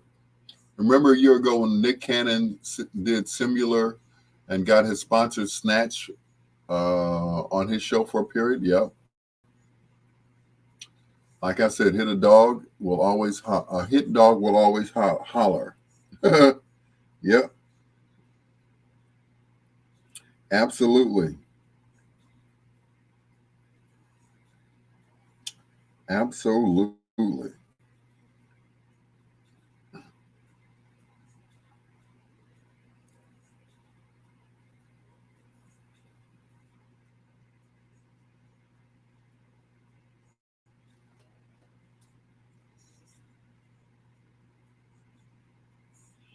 Trying to find that picture of the mural.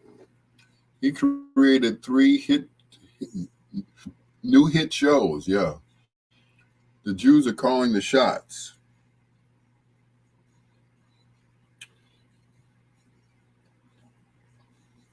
And they have always been. Yeah.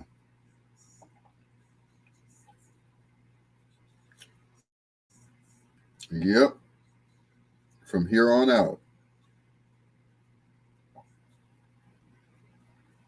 Where is that picture?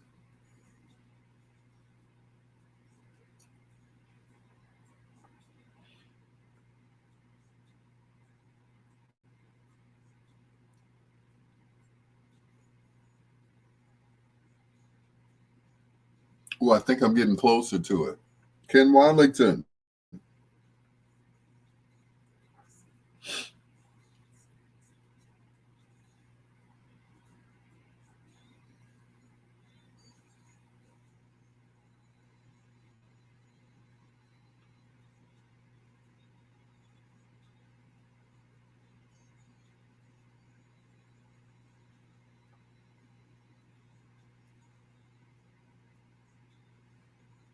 Uh-oh, it's coming.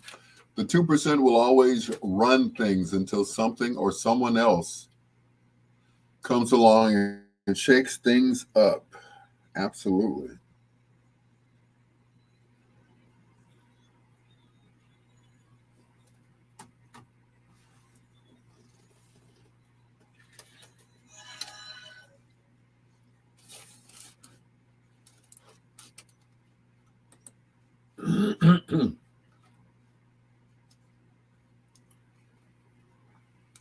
Michael Jackson and Liberian Girl, right here on Bedtime Stories with your peanut butter brother, Dr. Al Greer. Someone is texting me. You're welcome. You're welcome, whoever you are. Ken Wadlington, thank you for joining the party here on Facebook. I appreciate it. We were talking about Whoopi Goldberg, and he compared, or Ken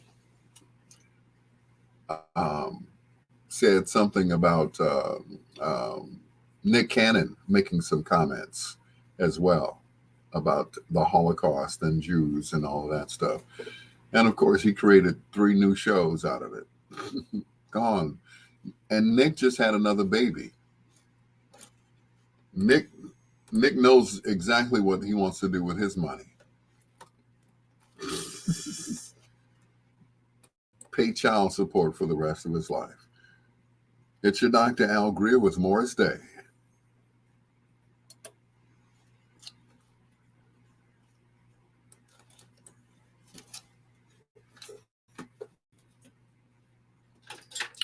We can never be on the same page at the same time with the same agenda to even have a seat at the table. We are too concerned about our outer appearance. Thank you, LT.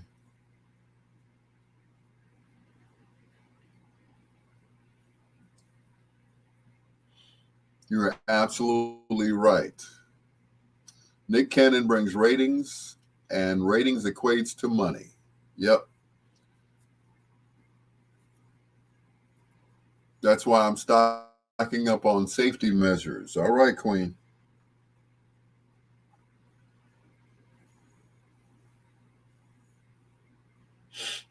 Mm-mm.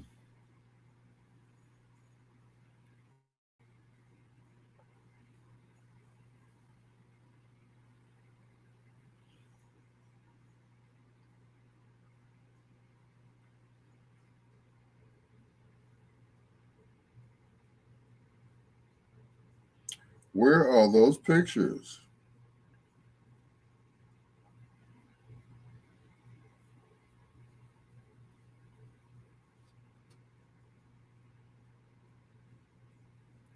Uh-oh, they must be coming up.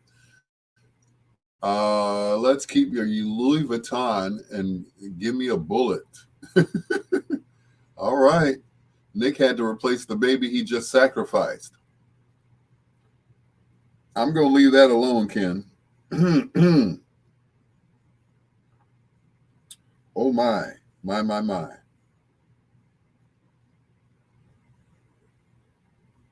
So he went ahead and had another baby.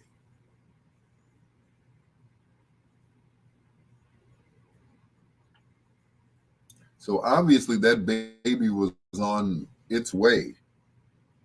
Like, okay.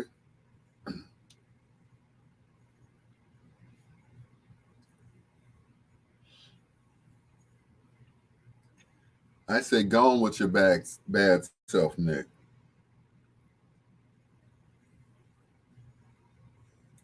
If you can afford them, keep having them. I ain't mad at you.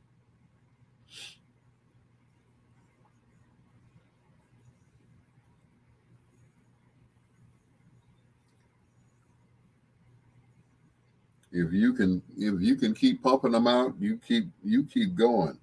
I ain't mad at you.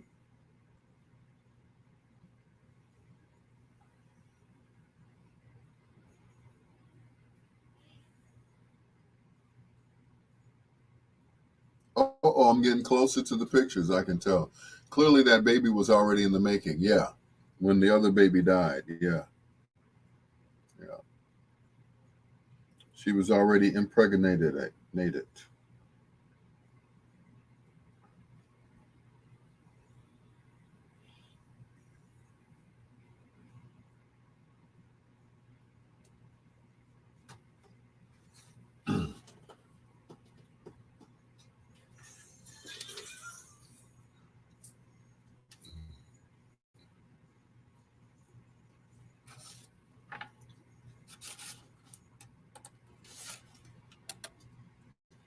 Morris E. Day and Love is a Game right here on Bedtime Stories with your peanut butter brother, Dr. Al Greer, just ahead of Foreplay. But first,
on WOSD Radio DB Chicago, WDLB Indianapolis, WRLN.com, Ray Neal Media, the best music of your life. It's your Dr. Al Greer, and it is time for Foreplay.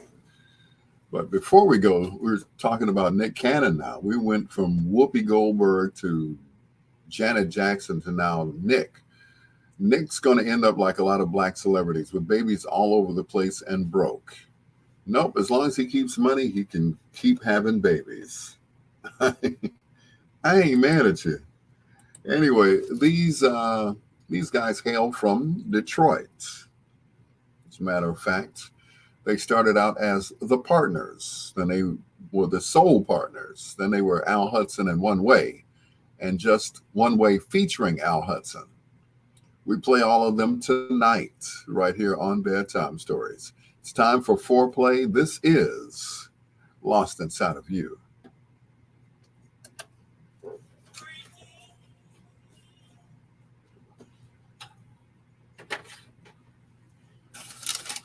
I'm lost inside of you.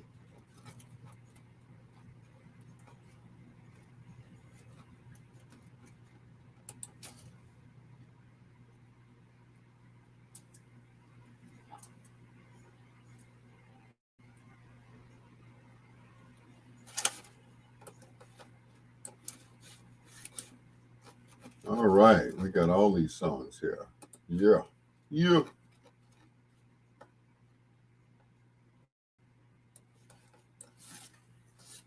Nick will never be broke. You know, I think he's a little too smart for that.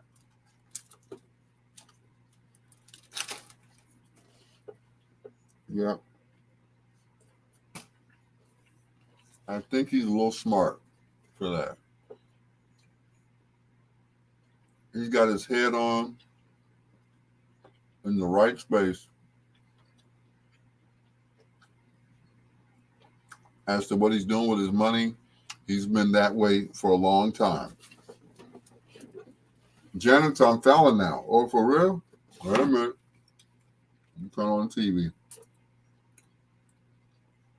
Because I'm a mentor for kids who feel unloved because their dads were always too busy.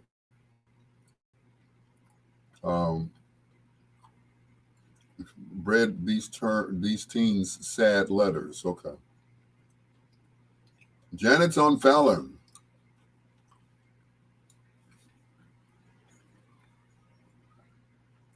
5.0.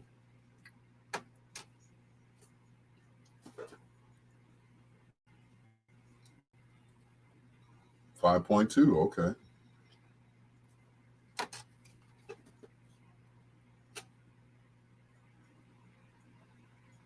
Point one.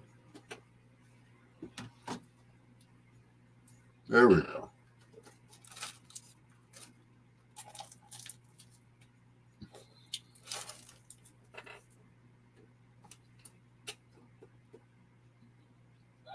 But he really, really, really loves you. Yeah.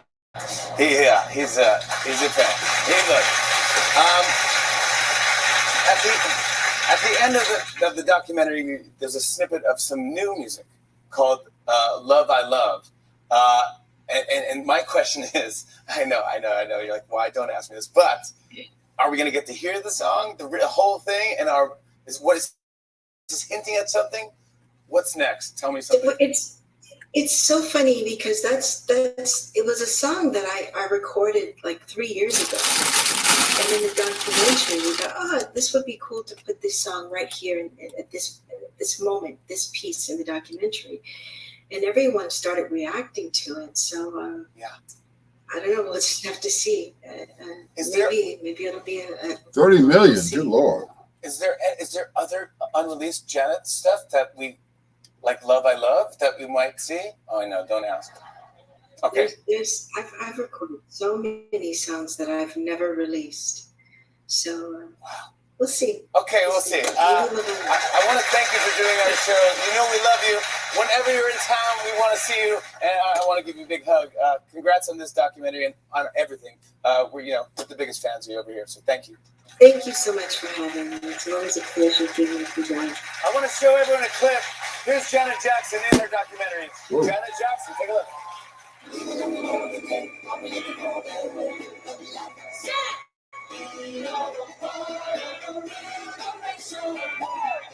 And it was a big night for Janet Jackson last night. She picked up her first ever Grammy and became the first woman nominated for Producer of the Year. Wow. And feel like, oh my God, like she's preaching us. It was dope. Yeah, it was. Janet Jackson, everybody! You can see all 4 hours of the documentary, Janet Jackson, this Friday at 8 p.m. on Lifetime or online at mylifetime.com. Julia Garner joins us after the break. Stick around. I love you. Whoa. Thank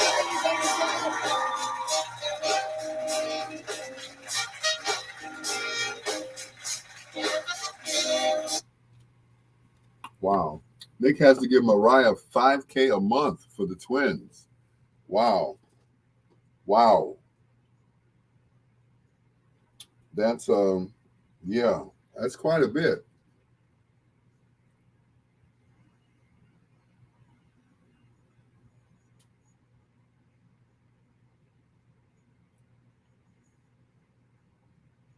Mariah never has to make another record in her life.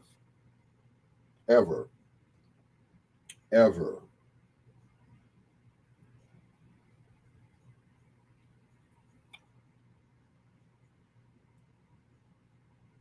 Did I mention she never has to make another record?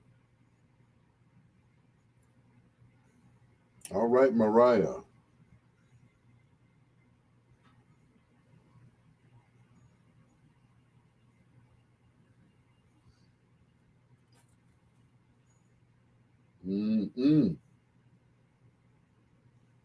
Right on, Mariah.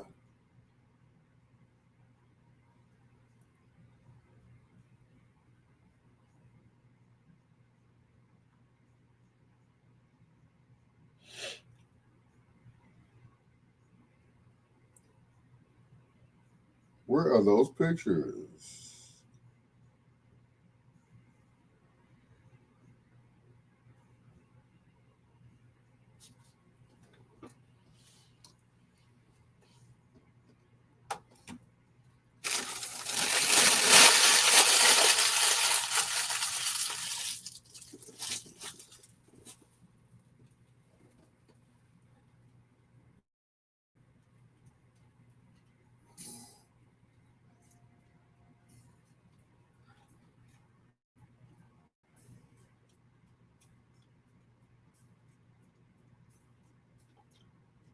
She's giving him a big break on child support. Really?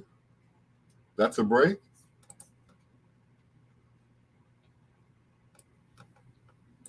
I'm sorry, is that a break?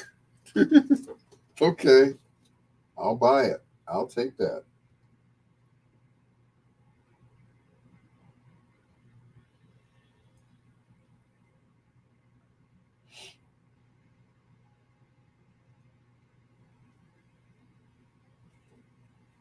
$30 million by today's standards is nothing. A comedian, athlete, actor can make that money with one contract. I wish I could, yeah.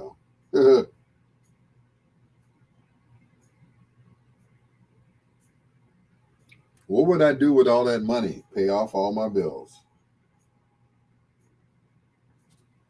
Pay everything off. Pay everything off, pay everything down. I would have no bills at all. And that would be it.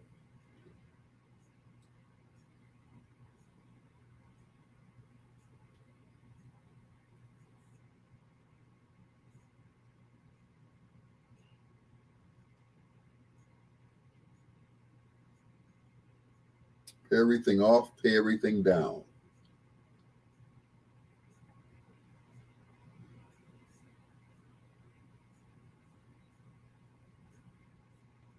Oh, here go the pictures. All right. Woo-hoo.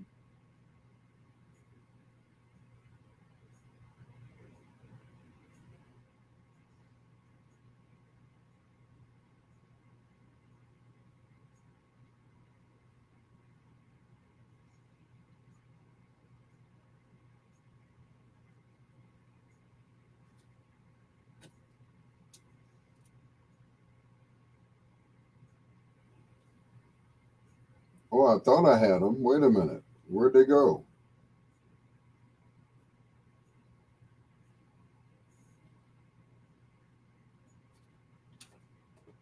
If you got $30 million worth of bills, you need to be in my finance course.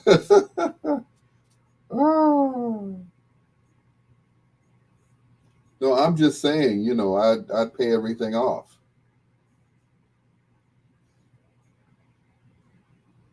and have no bills at all.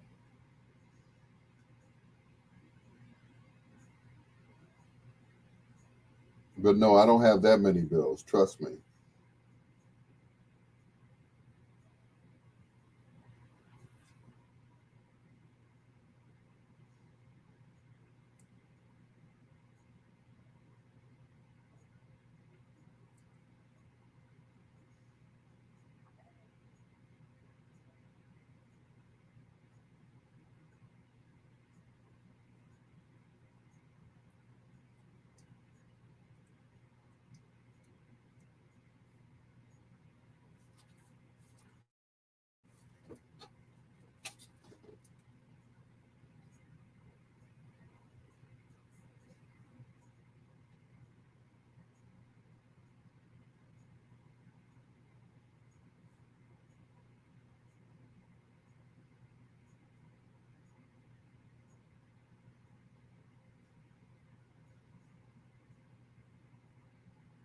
I can't seem to find those pictures.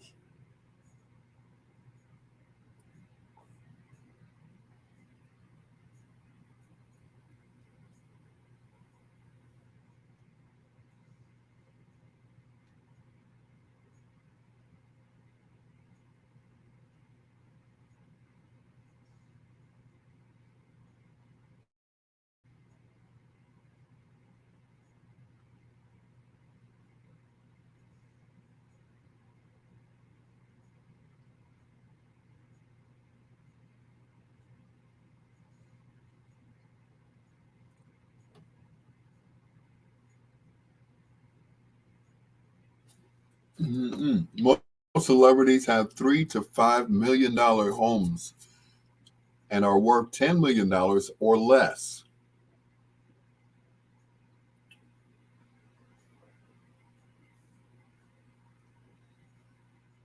Absolutely.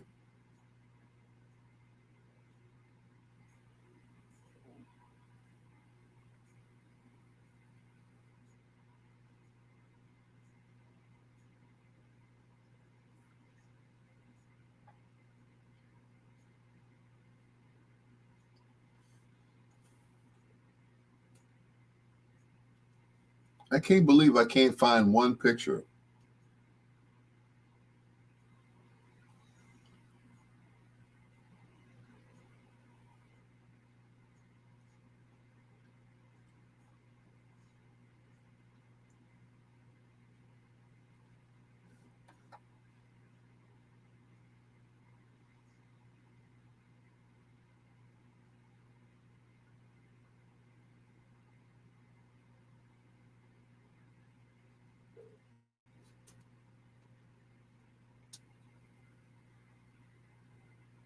Oh, well, I'll look for it later.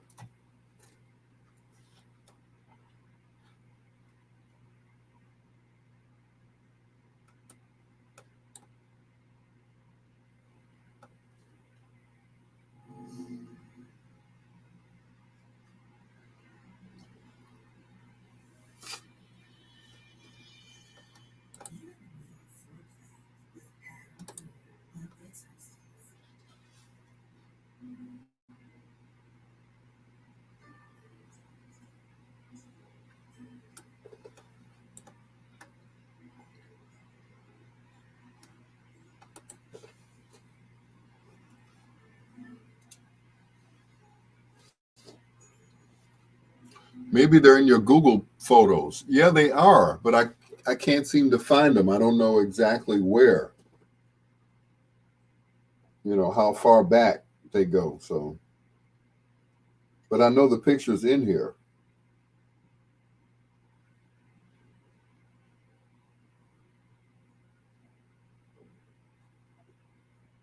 Just where is it? I don't know.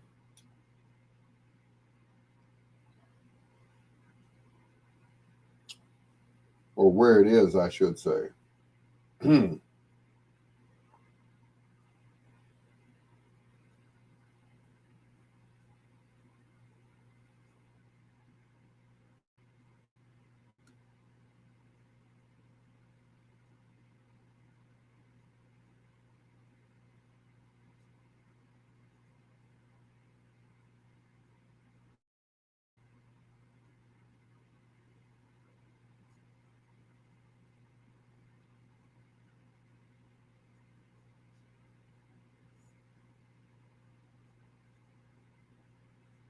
I think I'm getting close to it, though.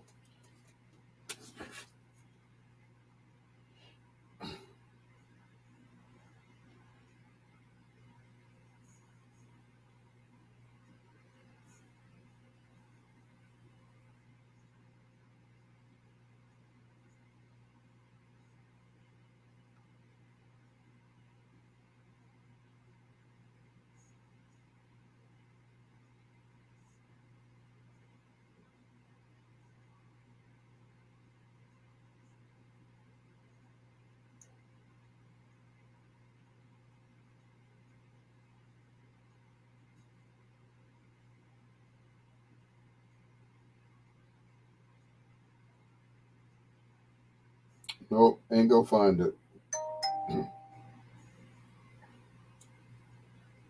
Jonathan Jackson sent me something? Good Lord.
Meet and greet with Jonathan Jackson. Wow.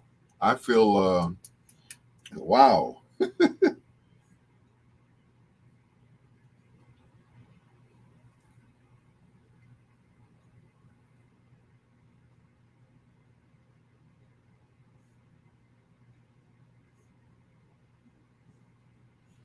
I feel a little privileged there, you know?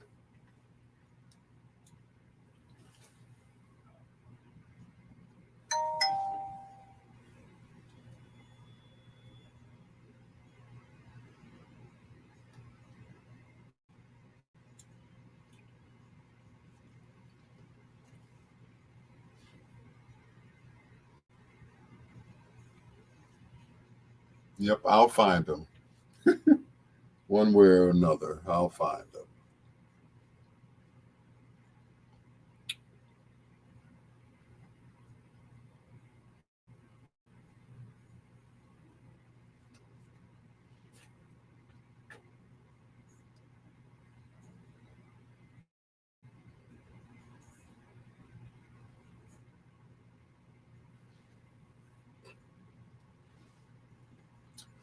Ooh, I got one more song to go. All right. All right. All right. You're going to learn tonight.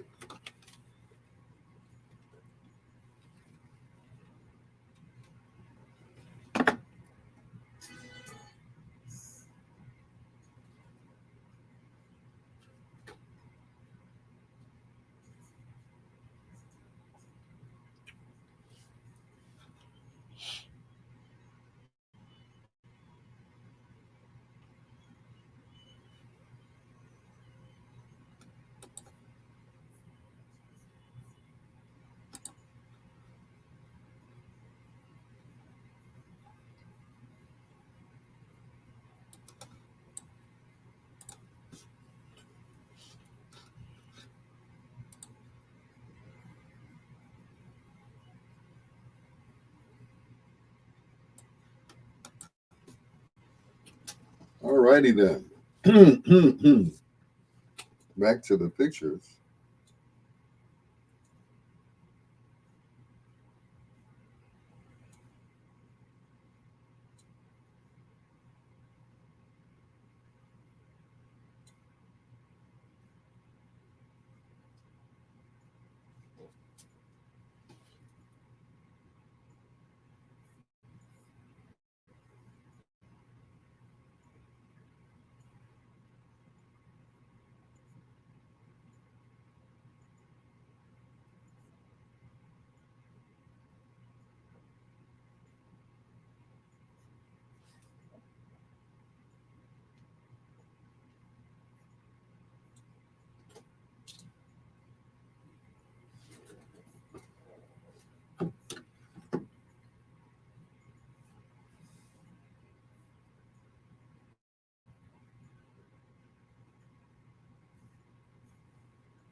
Google Photos. I have so many Google Photos. It's ridiculous.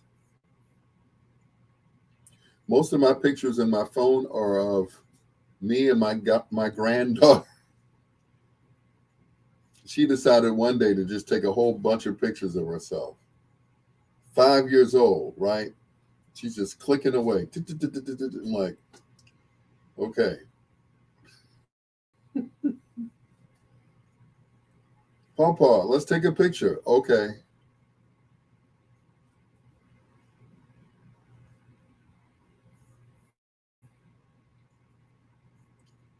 Mm-mm.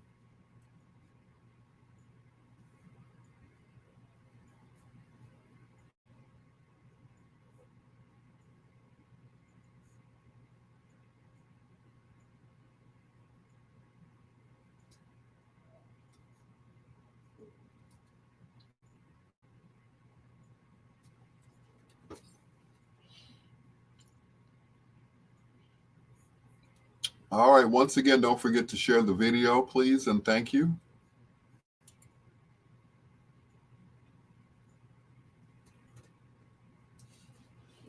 Didn't Janet look good tonight on Fallon? She really did. I mean,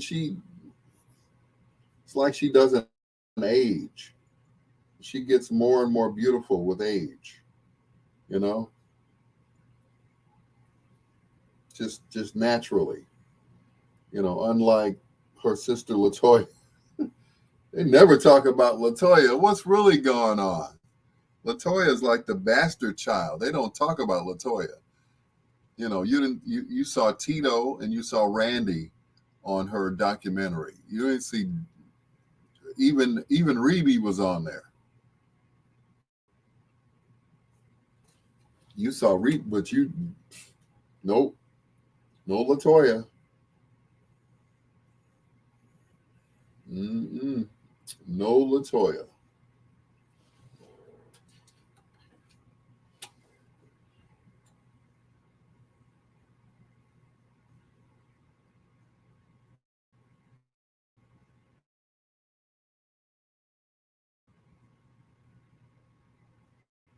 Latoya, they treat us so wrong.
I love the way you carry yourself because, well, you're a lady.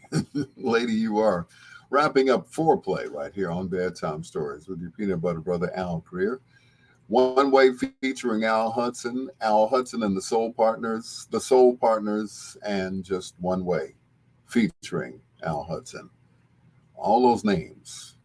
And they still perform to this day. As a matter of fact, I saw them a few years ago in Gary, Indiana, and they put on a hell of a show. They said that, they practiced via the internet. In other words, they did like a Zoom call, and on the Zoom call, they all practiced. I'm like, oh, okay. And then they came together and they played together. I'm like, talk about, talk about technology. It's like they did not rehearse together. But finally, when they did come together, they had already rehearsed via the Zoom calls. And it was the show was flawless. I'm like, wow, okay. Anyway, it's your Dr. Al Greer. This is Bedtime Stories. Shout out going out to Jonathan Jackson. He's going to be running for U.S. Congressman. That's going to be great. But John, just keep your nose clean. That's all I got to say. Just, keep your nose clean. I was surprised I feel honored. Thank you, Jonathan Jackson. I appreciate it. I'll see you on Saturday, buddy. It's your Dr. Al Greer. This is Bedtime Stories with the first of two in a row from the OJs. Let's climb that stairway to heaven on Bedtime Stories.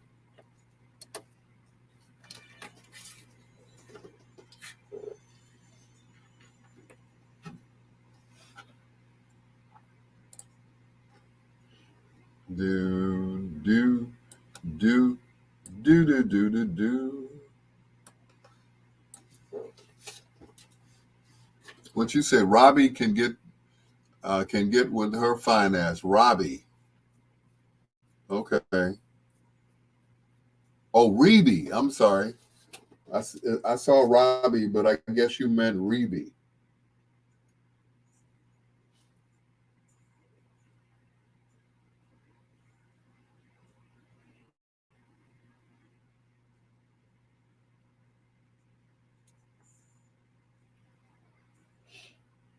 Mm-mm.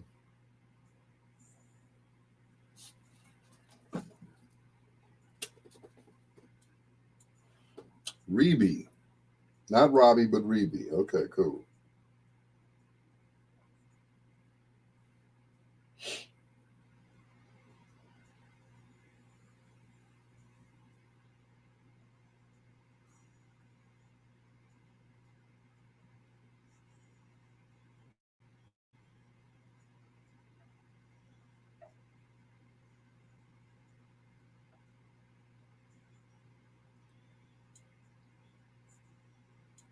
Yep, Reby is still cute, isn't she? I know what you meant. I know you meant Reby. Yep, Reby is still, she has had no surgery, no nose job, no Botox, no nothing. Reby is just all natural.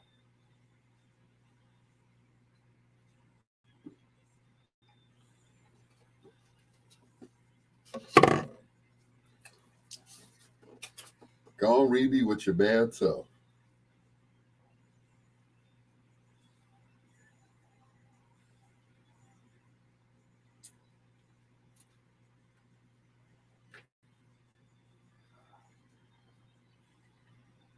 Reby said, I ain't going for that Hollywood stuff. She said, I did my one record and that was it. She did Centipede and that was it. She was done. She did that one album and she was done. She's like, there will not be a follow up to Centipede.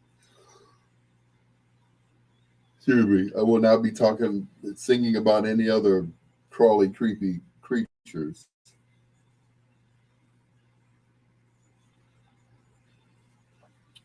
But that was a bad song, though.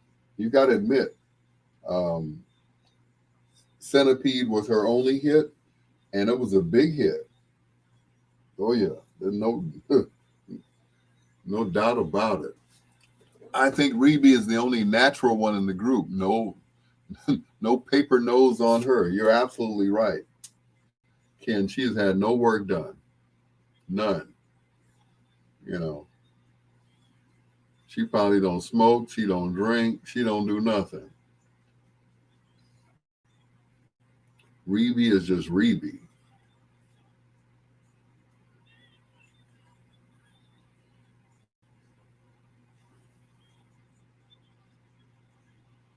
It is what it is, and she is what she is, and she's gorgeous. She's absolutely gorgeous. I will admit that. Reby is gorgeous. No work done at all. Nothing.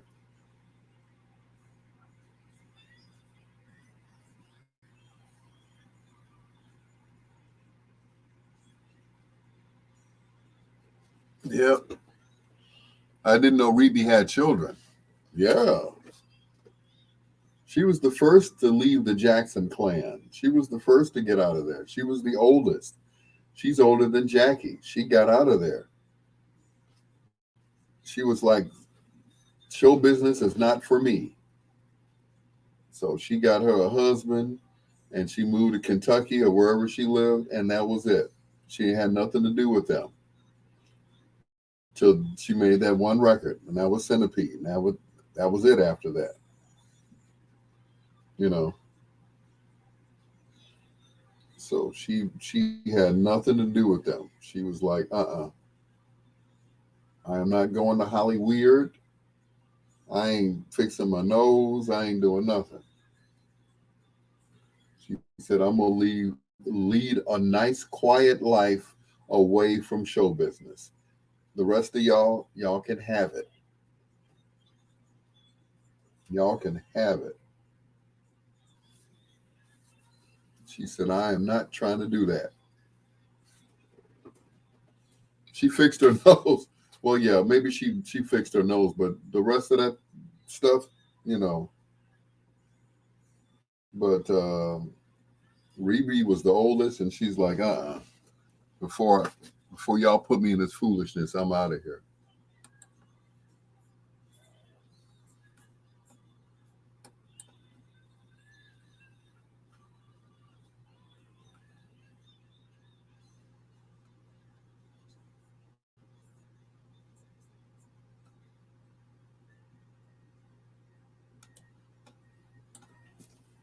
She's like, I am gone. You all can have this madness. I am not living in the spotlight. I like going shopping and not being noticed, not being stopped every time I go somewhere, getting in and out of SUVs and limos. She's like, I just want to drive to the store and shop and go back home and not be noticed. You know, aren't you Michael Jackson's sister? Mm-hmm. And Marlon and Tito and Jackie and Jermaine too. Yep, sure am. Yeah. What about it? She's like, it is what it is. Yes, my maiden name is Jackson. I am Mrs. Whatever she is, married to her husband, and that's it. You know, she's not trying to get any recognition. She's not trying to do anything. She is done with that. And I commend Rebe for that.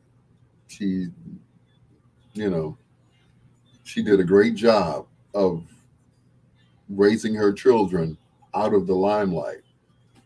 That's why, Ken, when you said Rebe had children, oh yeah, she got children and grandchildren. Yeah. But you don't hear about it because she keeps her life private. You know, until this documentary, we didn't even know if she was still alive or not. She kept to herself. She's like, y'all Negroes can have this. That is not going to be my lifestyle. You know, of course, Joe was mad because he wanted to keep his family together. And as long as he was alive, he did. He did just that. He kept everybody together. Everybody slept in the same house. And, you know, and that was it. You know, all of them have had scandal. Well, I take that back. Two of them had scandal. Jermaine and Jackie dated the same woman. What was that all about? I don't know. But anyway. So Jackie and Jermaine's kids are brother and sister cousins. Yep. Marlon wasn't having none of it. As a matter of fact, Marlon went out and got a real job. He was like, okay, I'm not going to sponge off of the Jackson family fortune, you know. So he got out of there and did his own thing.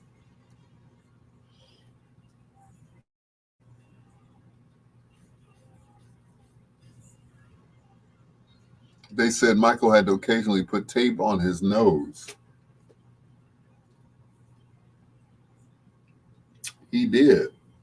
I mean, it had been whittled down so much after about 4 surgeries. The first one he got was when he did Off the Wall. That was the first surgery. So he kept on, you know. He whittled his nose till it wasn't there anymore, till it was just a snout. It looked like a pig snout. Now, Janet has a cute nose. Now, she had her slimmed down a little bit. LaToya, she did a Michael and had hers shaved down, cut down, whatever. Because LaToya had her nose was like mine. All of them. But as they got older, they, you know,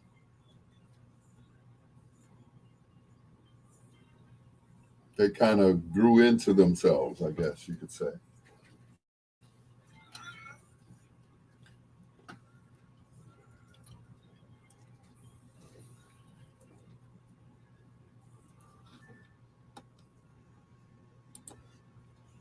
The OJ's and your body's here with me, but your mind is on the other side of town. Your mind is with him right now. It should be with me. That's what I didn't tell somebody that, but I insinuated. But of course, she's not here to defend herself, so I'm not going to say anything. Yeah, I am. I'm going to talk about her. I'm going to talk about her a lot of like a dog. She came to town to see me, And instead, she went and hung out with the girls.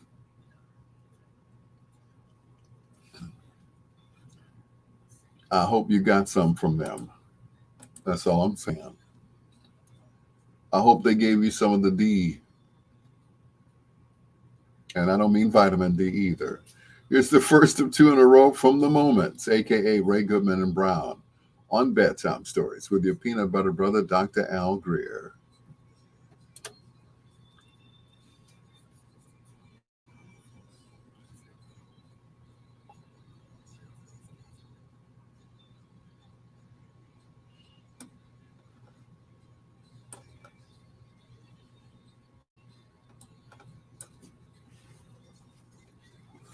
LaToya's husband used to beat her and her nose and her nose.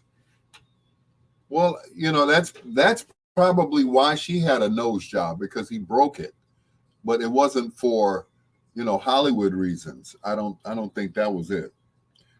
But if she, got a nose job, it was because of that, and it wasn't to be, on TV or records or whatever. Which is probably another reason why she never went into that whole Hollywood thing. He'd have beat her butt real good.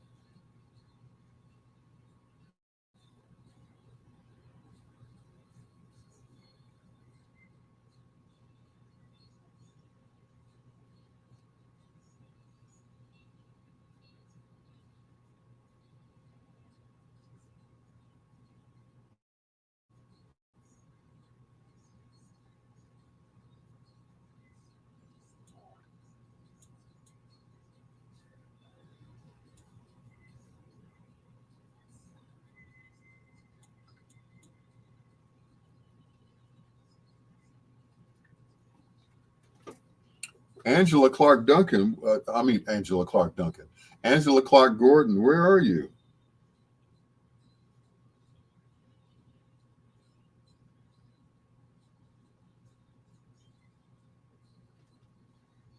I don't see her. Where's she at? Are you seeing things, Ken? I don't see her. Okay.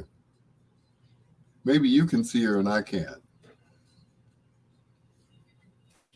Angela Brittany.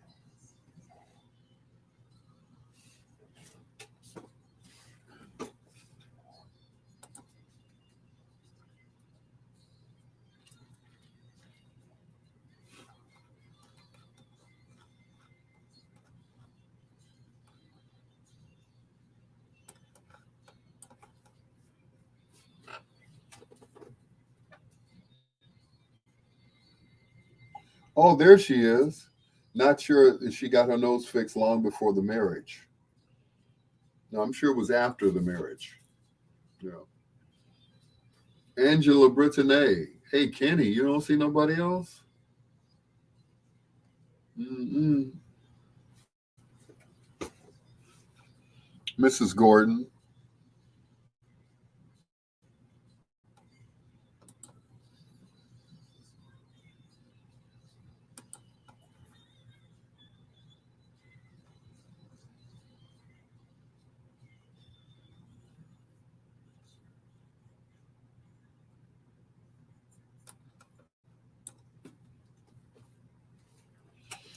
Angela Brittany. Clark Gordon. Not true she got her nose fixed long before the marriage. Okay. I believe you. Maybe. Oh, thank you, Angie. Hey, Al, sweetie. Oh, thank you, Angie.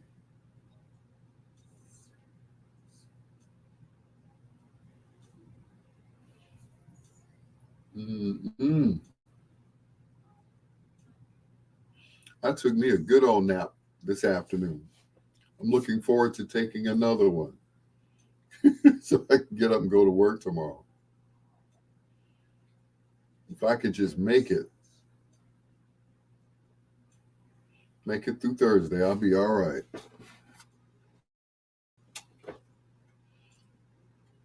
Yep, it'll be Thursday in exactly 14 minutes. Yes.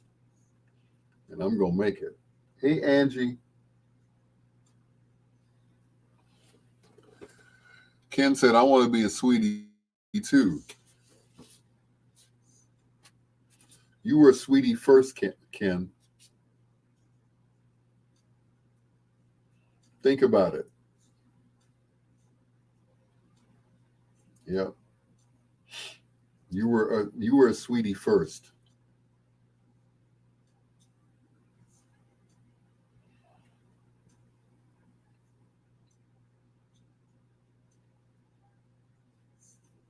Mm-mm. But that's my girl. Did I ever tell you how I met Angie? She won a contest to win some cassettes when I was working at WJPC. She won a contest. That's how. Um,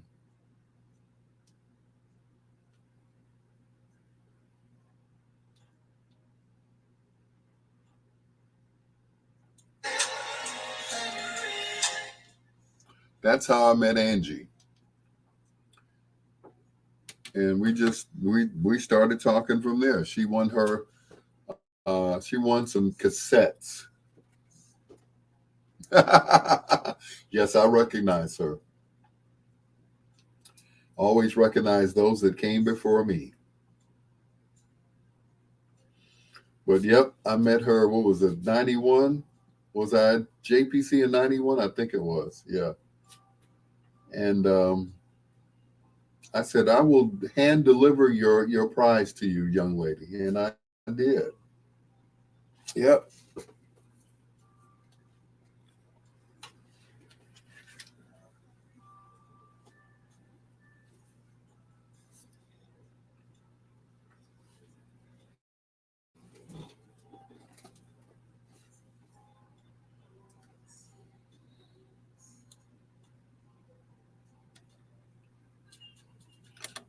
Never sing. I never sing.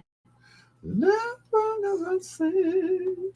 Harry Ray with you, the moments, Ray Goodman and Brown, right here on Bedtime Stories with your peanut butter brother, Dr. Al Greer, saying hello to Angela Clark Gordon.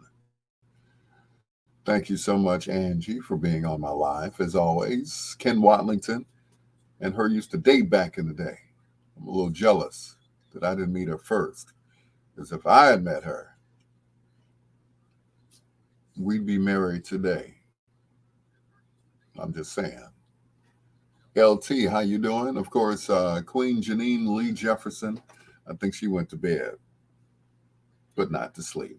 Anyway, it's your peanut butter brother, Dr. Al Greer. This is Bedtime Stories. It ain't time to say goodnight yet. Y'all got about another 11 minutes, okay? Yeah, a little over 11 minutes to spend with me, all right? Then you can go to bed after that, all right? Cool. You're the Isleys on Bedtime Stories.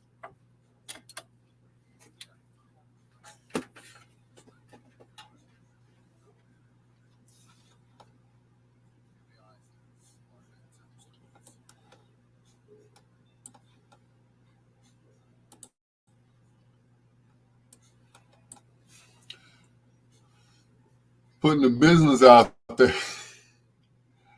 I am not all I said was, if I had met you first, we would have been married. Now, what did I say wrong? It's the truth. If I had met you first, we would have been married. That's the truth. I'm not saying that to put our business out there, but yeah, we would have been married. For sure. I'm just saying.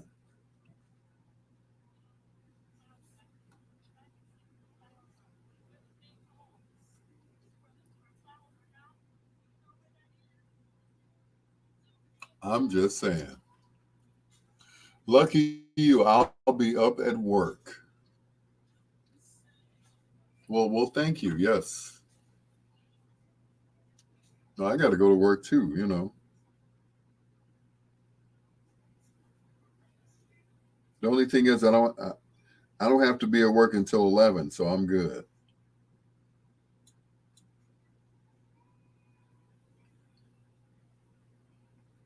I'll get me a good nap and everything. Stop it, guys. I love you both. Ken, 40 years, and Al, 30 years plus.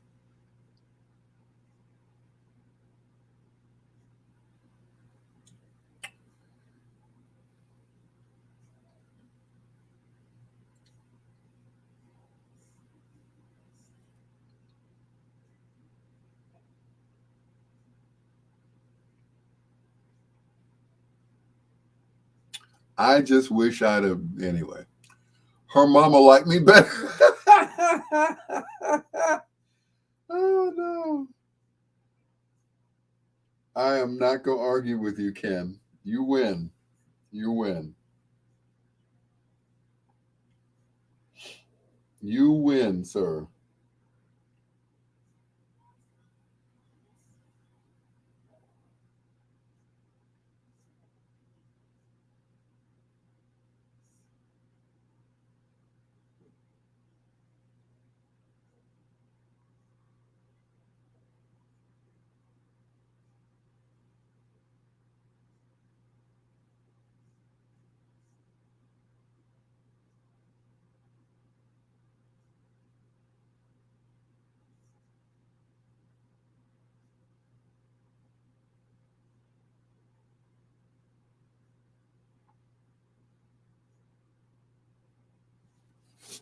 Anyway, her mama liked me better. All right, Ken. You win, buddy. You win.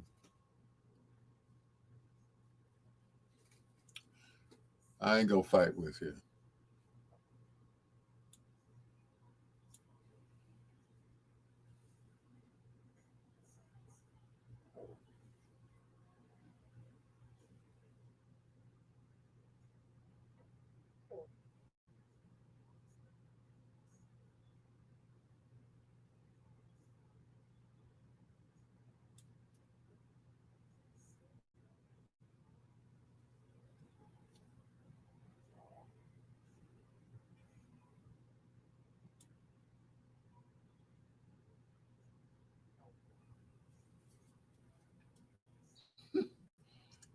Her mama liked me better. I'm mad at you, Ken. You win. You beat me. You won fair and square, sir.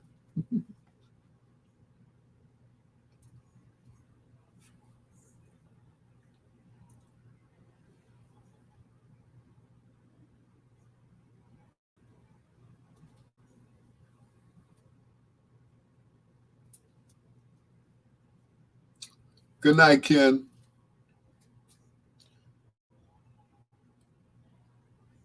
Take care, man. Thanks a lot, bro. I appreciate you.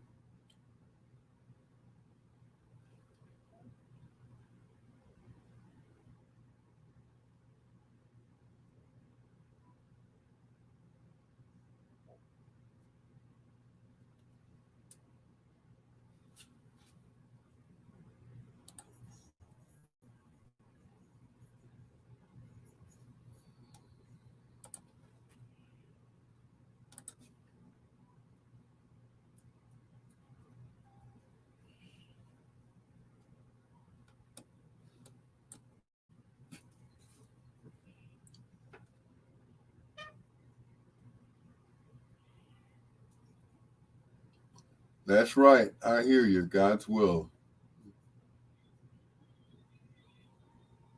Stay away from the snow and the COVID.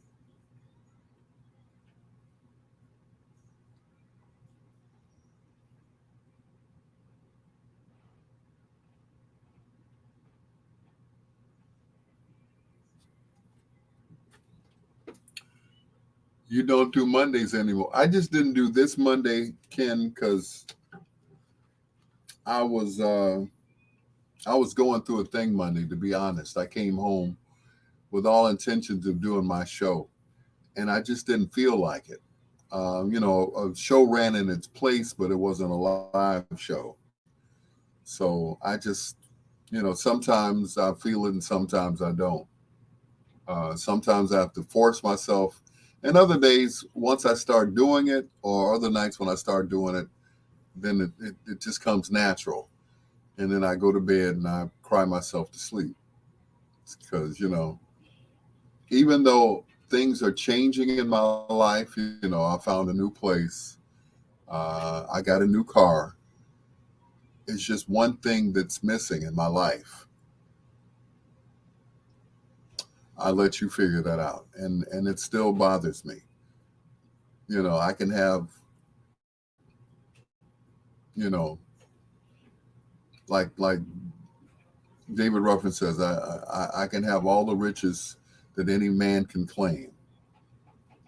But without that one thing in my life, that one thing that's missing, it just isn't the same. It really isn't.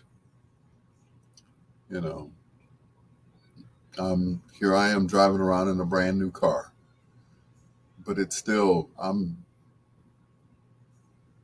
still not whole, if you know what I mean. I'm still, there's still a part of me that's missing, and that's my rib. And I'm going to leave it at that, because every time I talk about her, I get talked about the next day. Somebody runs back and tells her, did you hear what he said the other night about you? And you all know it's no secret.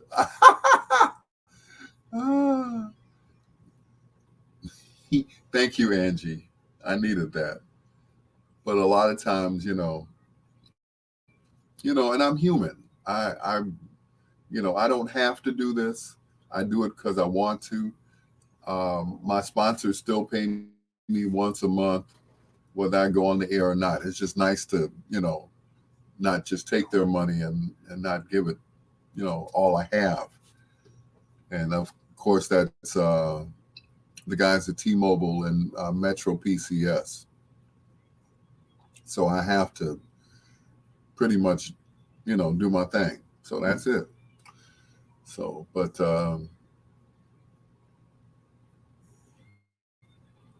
it just is not the same. I can have everything. I can have a pocket full of money. It still don't mean anything. It still doesn't.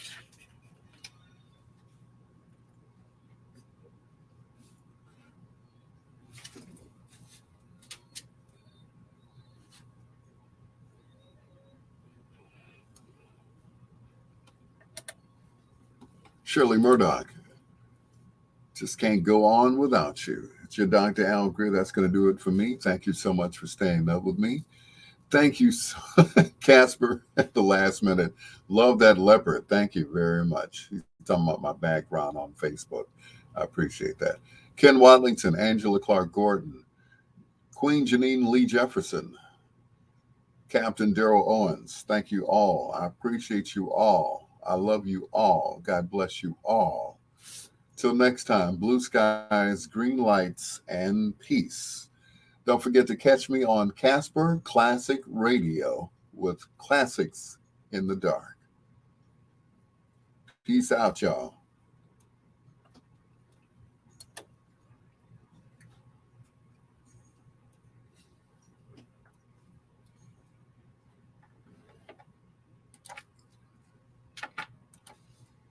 I was off anyway. Okay. Thank you, guys. Lawana, thank you so much. Elo, good night. If I didn't mention you, charge it to my head and not to my heart. Thank you. Thank you and thank you. You all are a godsend to me. Thank you so much. I appreciate you all. Once again, don't forget to catch me on Casper Classic Radio. Midnights, for Classics in the Dark. All right. Thanks again. Love you. God bless you. Peace out. I'm going to bed so I can fight this snow in the morning. Good night, Luana. Good night, Elo. I'll send that picture to you as soon as I find it.